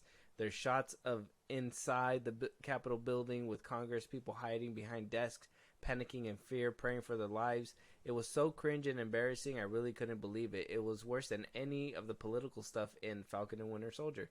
I had heard they shot some of the film in Washington, D.C., but I couldn't believe this is what the location filming was actually for. The new Avengers find out about Ross' plan and have an argument. Some of them are too afraid to face Ross as he is more powerful than any of them. It seems like a suicide mission faced with overwhelming chance of death. The group disbands. Only Sam Wilson decides to go to the Capitol building. He stands on the steps alone as he watches Ross, now larger and more muscular than ever, approaches him. He gives a speech where he talks about how he's been alone his whole life and has faced constant oppression, but has never given up. The entire time, a hip-hop inspired remix of the Avengers theme plays. Yes, really, not even the Captain America theme, but the Avengers theme. What are they cooking, bro? It smells bad. This is dumb. How much more of this? This is dumb. Oh, we're already circling the ending, bro. That is, he said a remixed Avengers theme, hip hop. Are we gonna hear like what they did with, you know, like when you play Spider-Man, and then you go and play Miles Morales, and it's like Spider-Man's all triumphant and heroic, and then Miles Morales is like. Yeah. Like all like I feel like that's racist. I don't really. If you're gonna do it for them, do it for the white guy too. Like, why the fuck did you? If that's true, I kind of like. I personally don't like that when they do that with Miles Morales in the game. Goodness, man. I was like, dude, like you guys are blatantly just changing it up, and I get it. He needs to, have some kind of flavor or some, whatever. Yeah. We like to see our, our Puerto Ricans over here fucking sporting that shit, but y'all really gonna like that? Like the whole difference is crazy. Oh So the fact that they're gonna do something like that in the what I would think is the first black male led movie within the MCU? Yeah. Is it? The first black led? Yeah, male. Oh, led, male led. right? No. Black Panther, right? Oh yeah. Black Panther. Second. Oh man, I can't even. This is giving me a headache thinking about this. They want to man. differentiate the Captain Americas, and so they're gonna give him a hip hop beat. That's so stupid. Imagine hearing that shit when we gotta see them fight King Kang and the King Dynasty or something. That's so crazy. It's like dun, That's so dun. crazy. No, like You're gonna hear E40 in the background. ooh. Ooh. So we're rounding the corner. I think we're getting to the ending now. Walking more spoilers, like I said, but they're reworking like 3 major scenes. So who knows if This could totally be different, but damn, I sure hope it is. Joaquin, suited up in his Falcon gear, flies up and stands beside Wilson. Then Bruce Banner and Jennifer as humans walk up to him. Shang-Chi, Moon Knight, Sabra, and Black Lady show up soon after. They all stand together in front of Red Hulk. The new Avengers spent a very long and boring 10-minute sequence arguing and disbanding, only to reunite 5 minutes later. The moment was not cool at all and was incredibly dumb. Wilson says, "Avengers assemble," but the line is not earned in the slightest. They all charge at Red Hulk. Bruce and Jennifer transform into Hulks and are the first to get to him, but he quickly defeats them. A long battle sequence ensues, but it's a complete mess. The editing is sloppy and confusing, lots of shaky cam, and most of the characters barely do anything. Moon Knight literally does nothing. Only Shang-Chi and Black Lady have the speed and combat ability to match Red Hulk.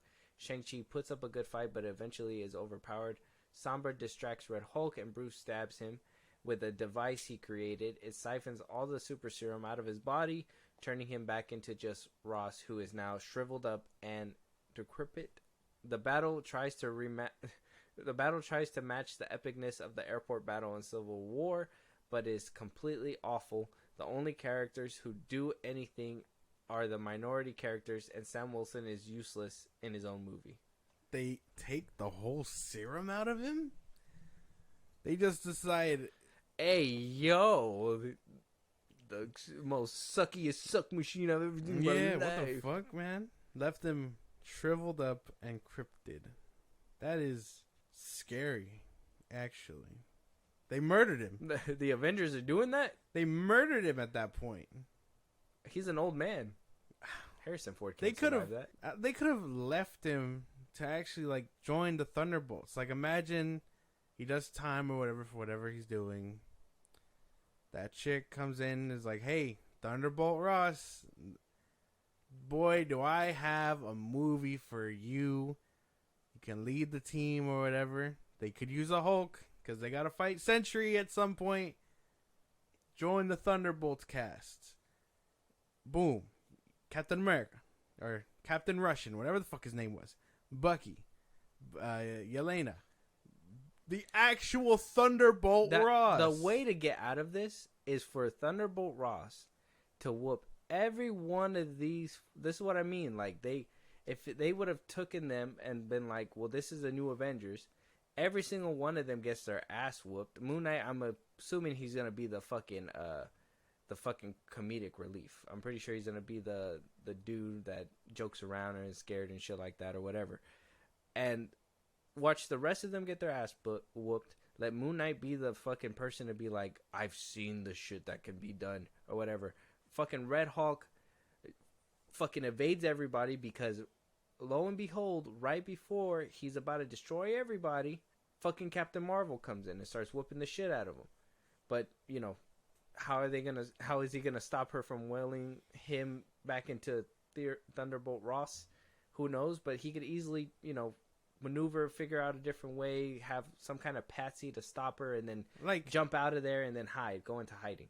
But well, even then, like, who says that he has to turn back? You know, like I think in the comics, it's hard for him to like master that shit or something like that. Mm-hmm. So he ends up staying like that. So who's to say he like doesn't go through that journey of like Bruce did, where he learns to go back into being Ross, or he's just stuck like that as a prisoner, like the Abomination was at one point.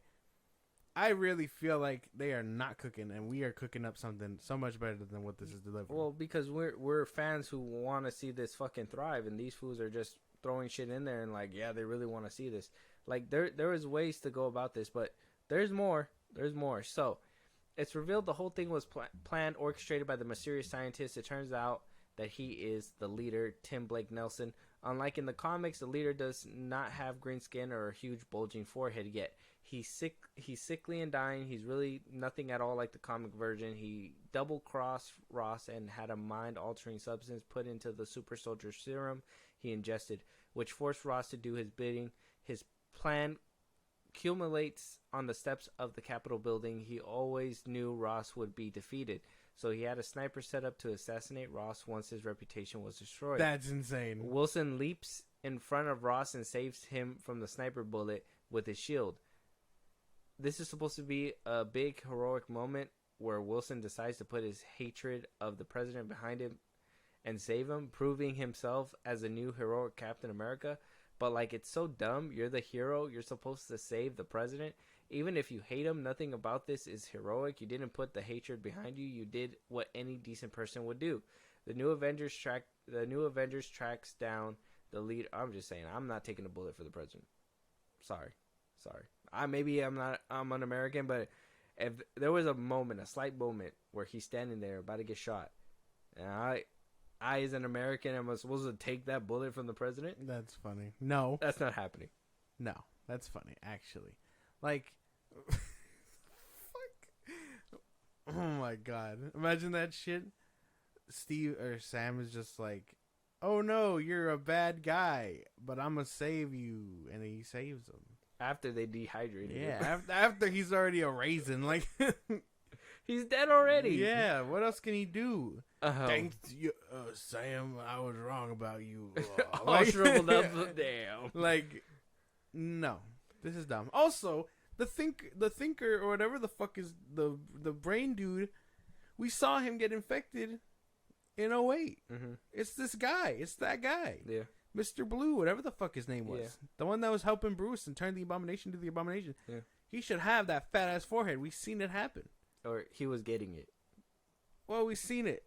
We've seen it partially. Like, it was bubbling. Yeah. Yeah. The homie's cranium was craniuming. But like partially. Whatever. Yeah. But we've seen it. That's the problem. That's the thing. We've seen it happen. We've seen the tease. There's no reason to hide it, man. It's not a big reveal. Stop treating the Incredible Hulk like it's your bastard child. Feed that motherfucker. He is a crucial part in Bruce's whole thing. No, yes, we put him in the basement. We don't talk about him. This is ridiculous. Y'all treating him like he shot the If family you dog talk, or something. if you talk about him, you're putting money in the opposing company's pocket. Okay. Universal? Yeah. Oh, they got the rights back. Never mind. They can talk about it now. What? They got the rights back to Hulk? Really? The distribution rights for the new one. They have a deal going on. They were supposed to put a movie out, but I heard because they didn't that it went through, and that's why they're supposed to be leading into a Hulk-led movie after this one, World War Hulk or their version. I don't want to see fucking nobody Mark cares. Ruffalo, see Bruce. Nobody cares. That's what it's supposed But either to be way, happening. So stupid. We've seen it happen. The new Avengers track down the leader to a secret base in the Nevada desert. It is revealed that the leader was behind the nuclear explosion that turned Bruce Banner into Hulk. The leader was also exposed to be the nuclear fallout. He hates the Hulk, while all it did to him was make him weak and sickly. Obsessed with power, he injects himself with the new and improved super soldier serum, and it transforms him into a giant hulking monster. His skin turns a pale green, and his forehead bulges like in the comics, but the CGI on him looked horrendous compared to the other Hulks. He also injects the serum into some of his goons and turns him into a hybrid Hulk-human creatures, half the size of the regular Hulk, but still incredibly powerful. Midget Hulks? Turned him into midget Hulk? Basically. Shang-Chi, She-Hulk, Sabra, Moon Knight, and the Black Lady take on the goons.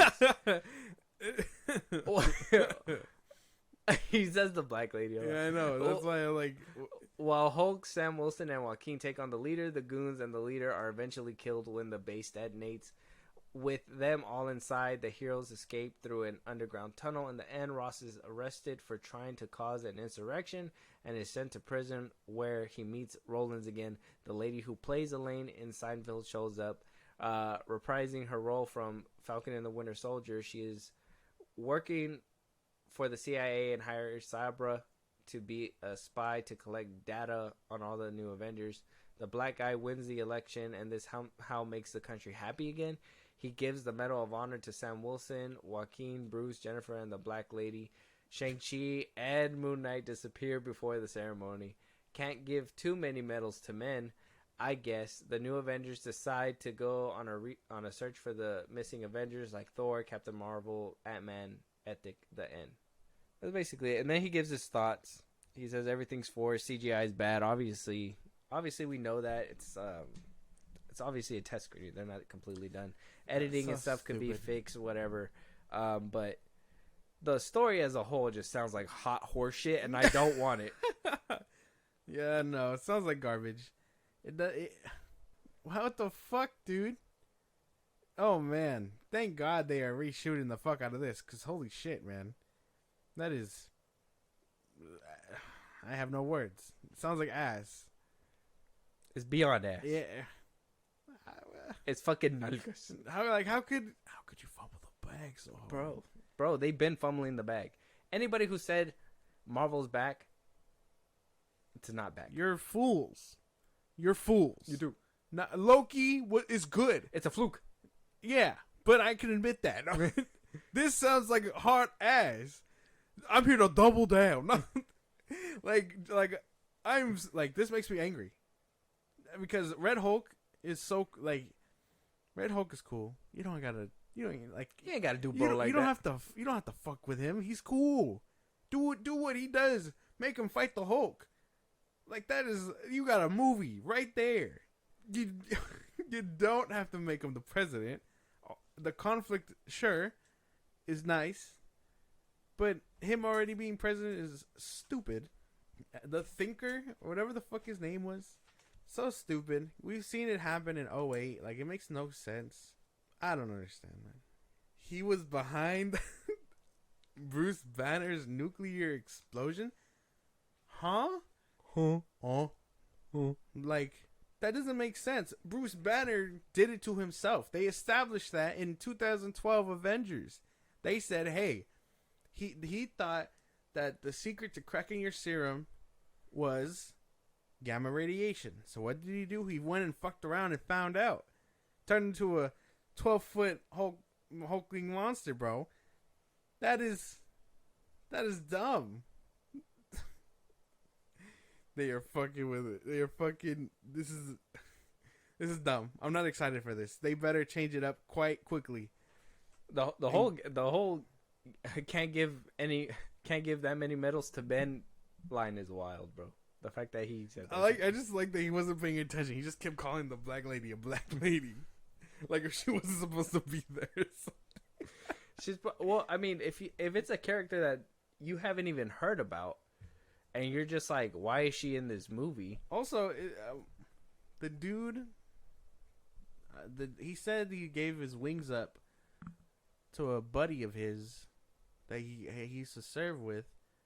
I assumed he'd give it to the guy from Falcon and Winter Soldier. Isn't that him? That's what I thought. That's him. His name. That's him. His name. I don't recall his name. Maybe that's why I'm throwing him off. But like, I don't remember. I think it's him that they're talking about. That's what I heard, that he was supposed to be in the movie. Oh, well, maybe I am wrong about that, but I don't know. They are not cooking with this. This is stupid. Falcon and Winter Soldier right here. I could think of a whole new fucking movie off the top of my head. Yeah, Joaquin Torres. That's him. Okay. Good. Yeah, he was in Top Gun. Very good. So it is him. It's just stupid, bro. But I thought that for a second there, it sounded like the movie that I was expecting them to make, but then they filled it with some bullshit in the beginning and the end. Like, the middle was like the only part where it was like, it sounded kind of solid. Yeah, like you guys got it, but then somewhere in that whole process, they just missed it. They derailed so hard. They started off crazy. They were like, yeah, this is what the people want. They're just like, everything else. Like, don't make this movie. Oh man, please reshoot it. Don't make Fix this it movie. up, man. God. But let's end this episode on a good note. We're running deep in here. Let us know your guys' thoughts on this leaked stuff. I mean, like I said, it could be changed. If you guys listen through it all, it could be changed. Spoilers for you guys. I know that it was kind of like hefty, but you know, I think people should know what we're getting at this point. And if I honestly think it's believable. Like I said, a lot of people are saying that it's not. I personally believe it because there's a lot of things in there that behind the scenes wise we knew was supposed to be involved. Yeah. Mm-hmm. And so it makes sense in the way that he's describing the movie. And it doesn't sound like they changed anything from She-Hulk and Black Widow and wherever the fuck that we're at. And I'm not one of those people to say MCU or anything like that, but we can most definitely tell if you really pay attention that a lot of the men are getting sidelined in these movies. And for them to have Sam Wilson and then the rest of the team be women and one Moon Knight, like they're like, yeah, women, and then Moon Knight. Shang-Chi and Moon Knight. Yeah, like bro, why is Moon Knight an Avenger? Who made that call? He's crazy. No, he's not okay in the head. There's a specific reason why he isn't a part of the Avengers. And who recruited him? We showed nothing of a recruitment by the end of Moon Knight season 1. Nobody recruited. There was a kaiju fight, and then the Egyptian lady got powers, and then what happened? We run into Jake, who somehow speaks Spanish. Hola, muchacho. He's like an... Bro, I don't know. But let us know that. Who the fuck? Let us know what you guys think. Nick Fury decided, his crazy ass would make a great Avenger. No, he's crazy. He talks to himself. Nick Fury is not in the right mind himself. Okay, he's supposed to be in space, technically. But we gotta watch. Who's establishing? We gotta watch the team, Marvels dude? to figure out where he's at. So that's just something that we gotta do. Wow, Fiege, you really got us in a bind. We really have to watch something. Man, thanks for that. Yeah, bastard. You know what would really help me wash that down? If you just confirm the X-Men were in the fucking movie. Like, my God, man. I swear to God, bro. If it's a fucking Black Adam cameo like what they did with Henry Cavill, it's stupid, ridiculous, and it's just that's what I hear. And you know what? Just so you guys don't think that I'm fucking... I'm not a hypocrite or anything like that. But The Rock did with Black Adam, with Man of Steel, was that Hail Mary desperation throw that he decided to do. If the X-Men are in here, and that's exactly what they do, the same way. If we don't see a prominent X-Men throughout the whole movie, and we just see some weird-ass like cameo or whatever, yeah, it's like, that's a desperate Hail Mary throw. And I guess that's how you can tell that Fiege is desperate. That shit's insane, bro. Yeah, insane, dude.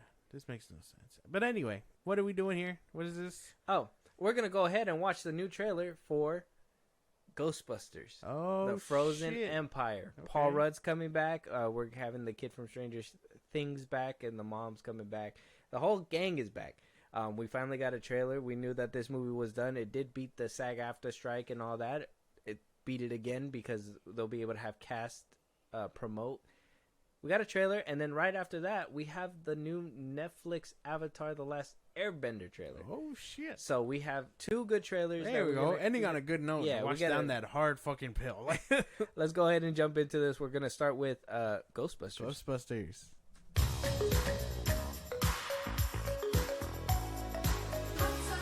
I'm telling you, it's going to be another hot one out there. In fact, there are heat alerts in effect for New Jersey, feeling like 100 degrees.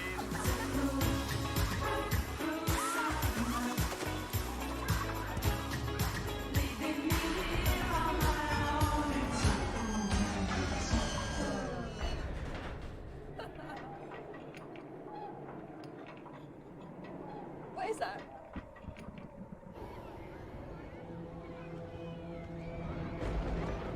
What you doing, bitch?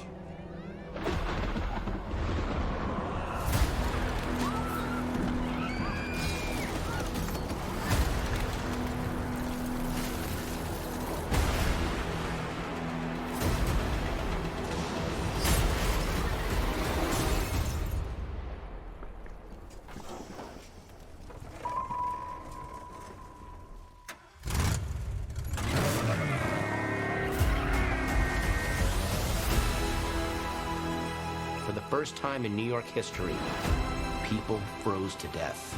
middle of July. What is it? The death chill.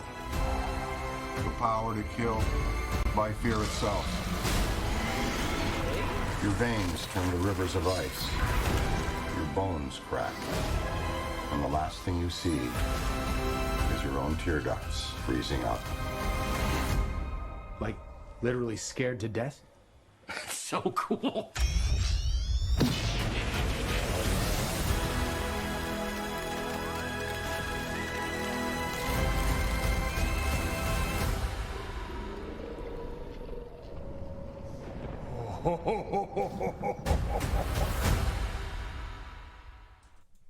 That looks sick. Yeah, that's gonna be a good. Movie. That looks so good. That was gonna be good. I like how the first one, or the remake, Legacy sequel, like that one stayed close to the heart. I guess, you know, played it very close to the chest.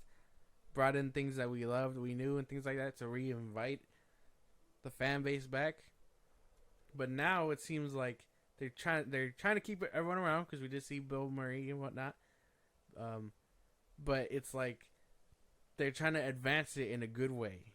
I like that this trailer started off like a horror movie. That looked crazy. Yeah, they're taking their time. They are basically doing what I've been saying to do with these movies for a while, especially like these legacy sequels. I think we were talking about it the other day. What were we talking about? The Gen V review that we decided to do. It'll be out next week. That one. At the This, time this week. when this one comes out, it'll be out Saturday. Yeah. But something like that. like, and what they did with what is it? That Full House show. Yeah. Like, you have to have the characters come back to basically show people interest, make you fall in love with these characters, and then gradually make that into a passing the baton moment, which I'm pretty sure this is what's going to happen. It's insane that these kids are just fucking becoming Ghostbusters, but I mean, fuck it, anything could happen, I guess. Bro, they're like almost adults, technically. Yeah, that's true. They were almost out of high school, except for wait, did they have a young one? No, it's just the girl and the boy, huh? The sister was younger than the boy, but that's about it. Yeah. By like a year or They whatever. look like they were about to be out of high school. Fuck it, straight into Ghostbusting. But I like that it takes place in New York. yeah, we're getting back to there. That whole freezing thing looks cool. Obviously, the CGI got to be polished up just a little bit more, but I mean, it's a good little teaser for what's It's a nice to concept. come. Yeah, Like being so scared stiff, like that's crazy. yeah. That's so good. Where So like cool. until your like eye ducts freeze. Yeah, no, that's insane. What That's the fuck? scary. Yeah. Good trailer. Go check it out. It's on YouTube. I mean, this is something that's gonna be theater worthy, 100%. I don't think it's coming out this year, right? Is that coming soon? Yeah, it'll probably come out in like 2024. January? My Yeah. birthday, hopefully? That'd be cool. No. What? Damn. You know, yeah, fuck your birthday. What? Yeah, that's right. I'll say it right here, right now. Man, man. you better stop before you don't get nothing for yours. No. Oh, damn, it's coming up. Idiot. Actually, we're excited for both our birthdays. We're excited for all the birthdays. Actually, so excited. I'm going to give you the Avatar, The Last Bender, The Last Airbender. The last bender. Yeah. Get your last hot dog. I'm saying the last hot dog. Avatar, The Last Airbender. This is Netflix's new show. Yes. Obviously, it's true to what we're supposed to see and not whatever M. Night Shyamalan cooked up. I'm sorry. He's a good director. Just not good for the Avatar series. That shit was insane, the amount of movement and manpower it took to move a pebble. It was Move crazy. one boulder. They said, ha, ha, yeah, yeah. Ooh.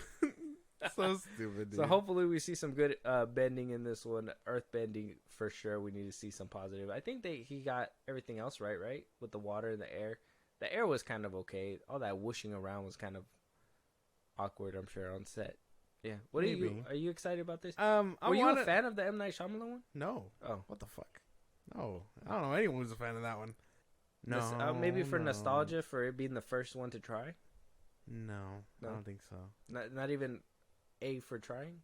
A for effort. I think eventually, if this one ends up going far, I want to be able to keep watching and stuff. It's just worrisome that the OG people aren't on it. That's the thing. Yeah, they left. Like I don't want to watch Avatar: The Last Airbender mixed with Euphoria. You know what I'm saying? 2.0. Damn. That's like my one like gripe. Aang is gonna be torn between the Earthbender and the Waterbender. He's gonna be clapping Katara cheeks. Like, I don't want to see that. Damn.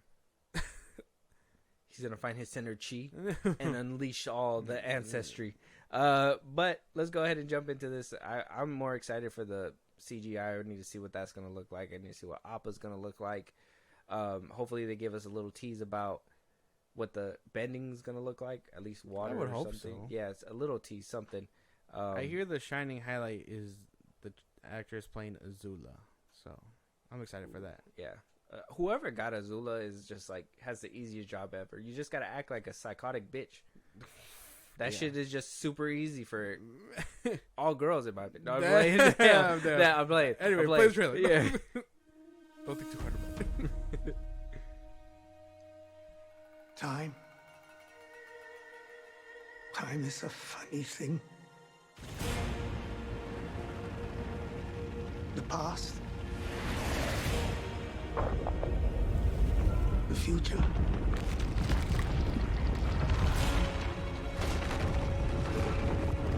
It all gets mixed up.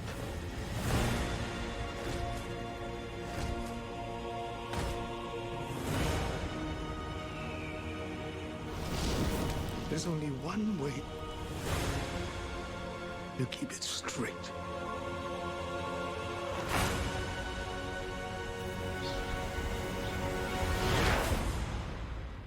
Always remember who you are.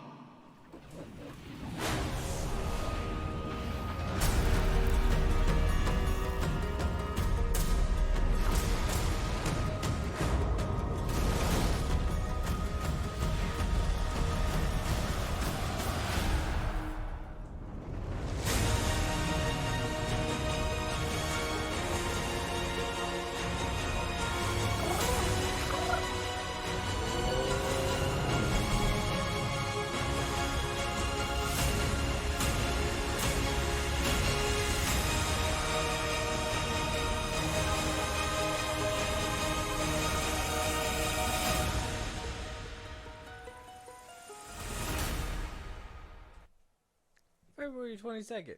Is there more? Nope. That's it. February 22nd. Okay, not too bad. The bending looks cool. Yeah. Looks like they got that right. Some of the fires, the CGI has to get a little bit better. It looked like it goes from, like, for, like, the big shots, it looks like it went from really good CGI to, like, painting in the background, if that makes sense. Like, it looks good, but weird at the same time.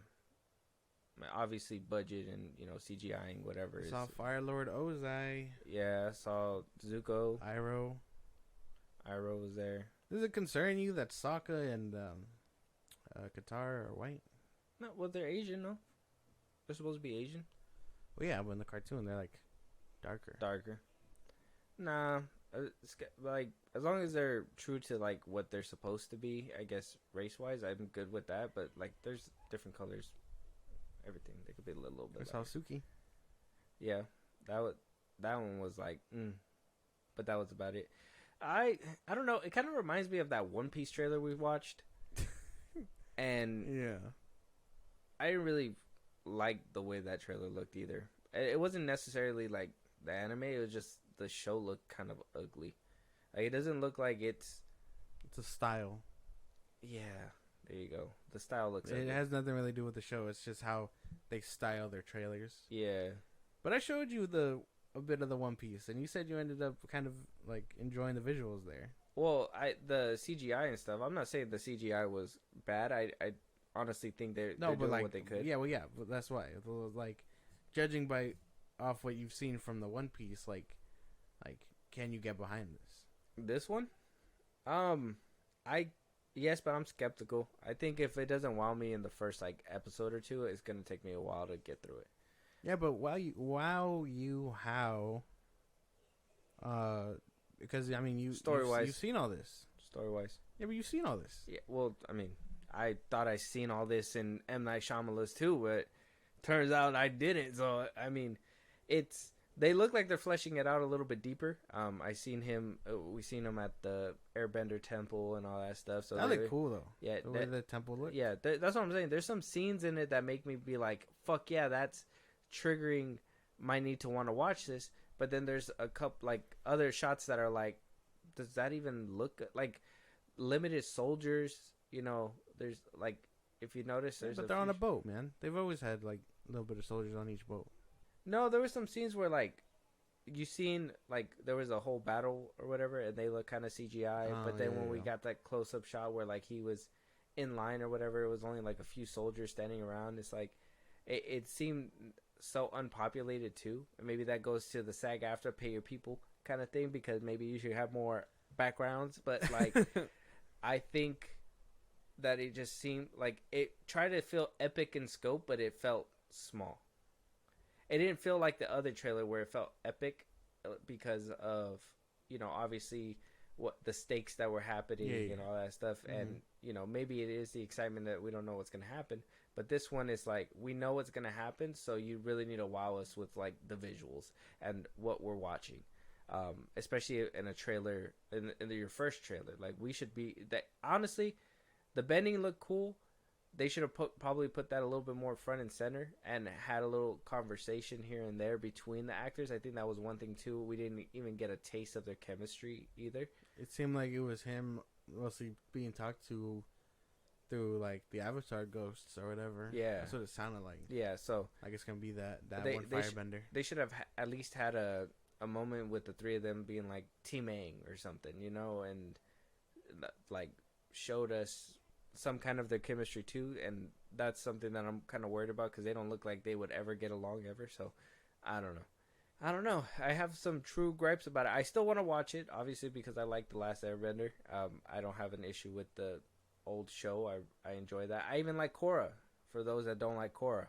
Oh man, I love the Korra show. Yeah, too. we are Korra fucking fans over here, so don't come at us. But exactly. Either which way, like I'm excited. I just hope that it's good. And if this is bad, I hope they completely scrap it and we get an actual live action adaptation out of Avatar Studios. That'd be cool. Yeah, but they're working on their own stuff animation wise. So. I know. And remember when we said the timeline, like they seem to have put this show within that timeline. Yeah. So I'm hoping if it tanks, they just be like, well, Netflix, you couldn't fucking provide. Let's go ahead and try to do this on our own. And another Avatar: The Last Airbender reboot. They end up cooking harder than Netflix. You heard the one with M. Night Shyamalan was just The Last Airbender because he didn't want to get it confused with Avatar at the time. And now this time they have the balls to put Avatar: The Last Airbender. Yeah. So if they got to reboot it again, how is it going to be? Avatar: The Last Airbender. I don't know, but yeah, I mean, are you excited at least? Do you feel like... Yeah, it looks pretty good. I don't know. You didn't show as much excitement as you did with that Frozen Empire one. What? Well, yeah. I mean, it looks good. Obviously, there was a little bit of a bias. I'm just saying. Yeah. No. What? No. There was a little bit of a change there. I noticed it. No. You weren't jumping out of your seat like you were that One Piece trailer that we seen. I remember. And how this Frozen One Piece trailer looked cool. So this tells me that you have some kind of... Well, no. This one looks good. It's just we've seen it before. That's the thing. You're not excited to rehash it again? Not really. But again, like some of it looks cool. Like the bending.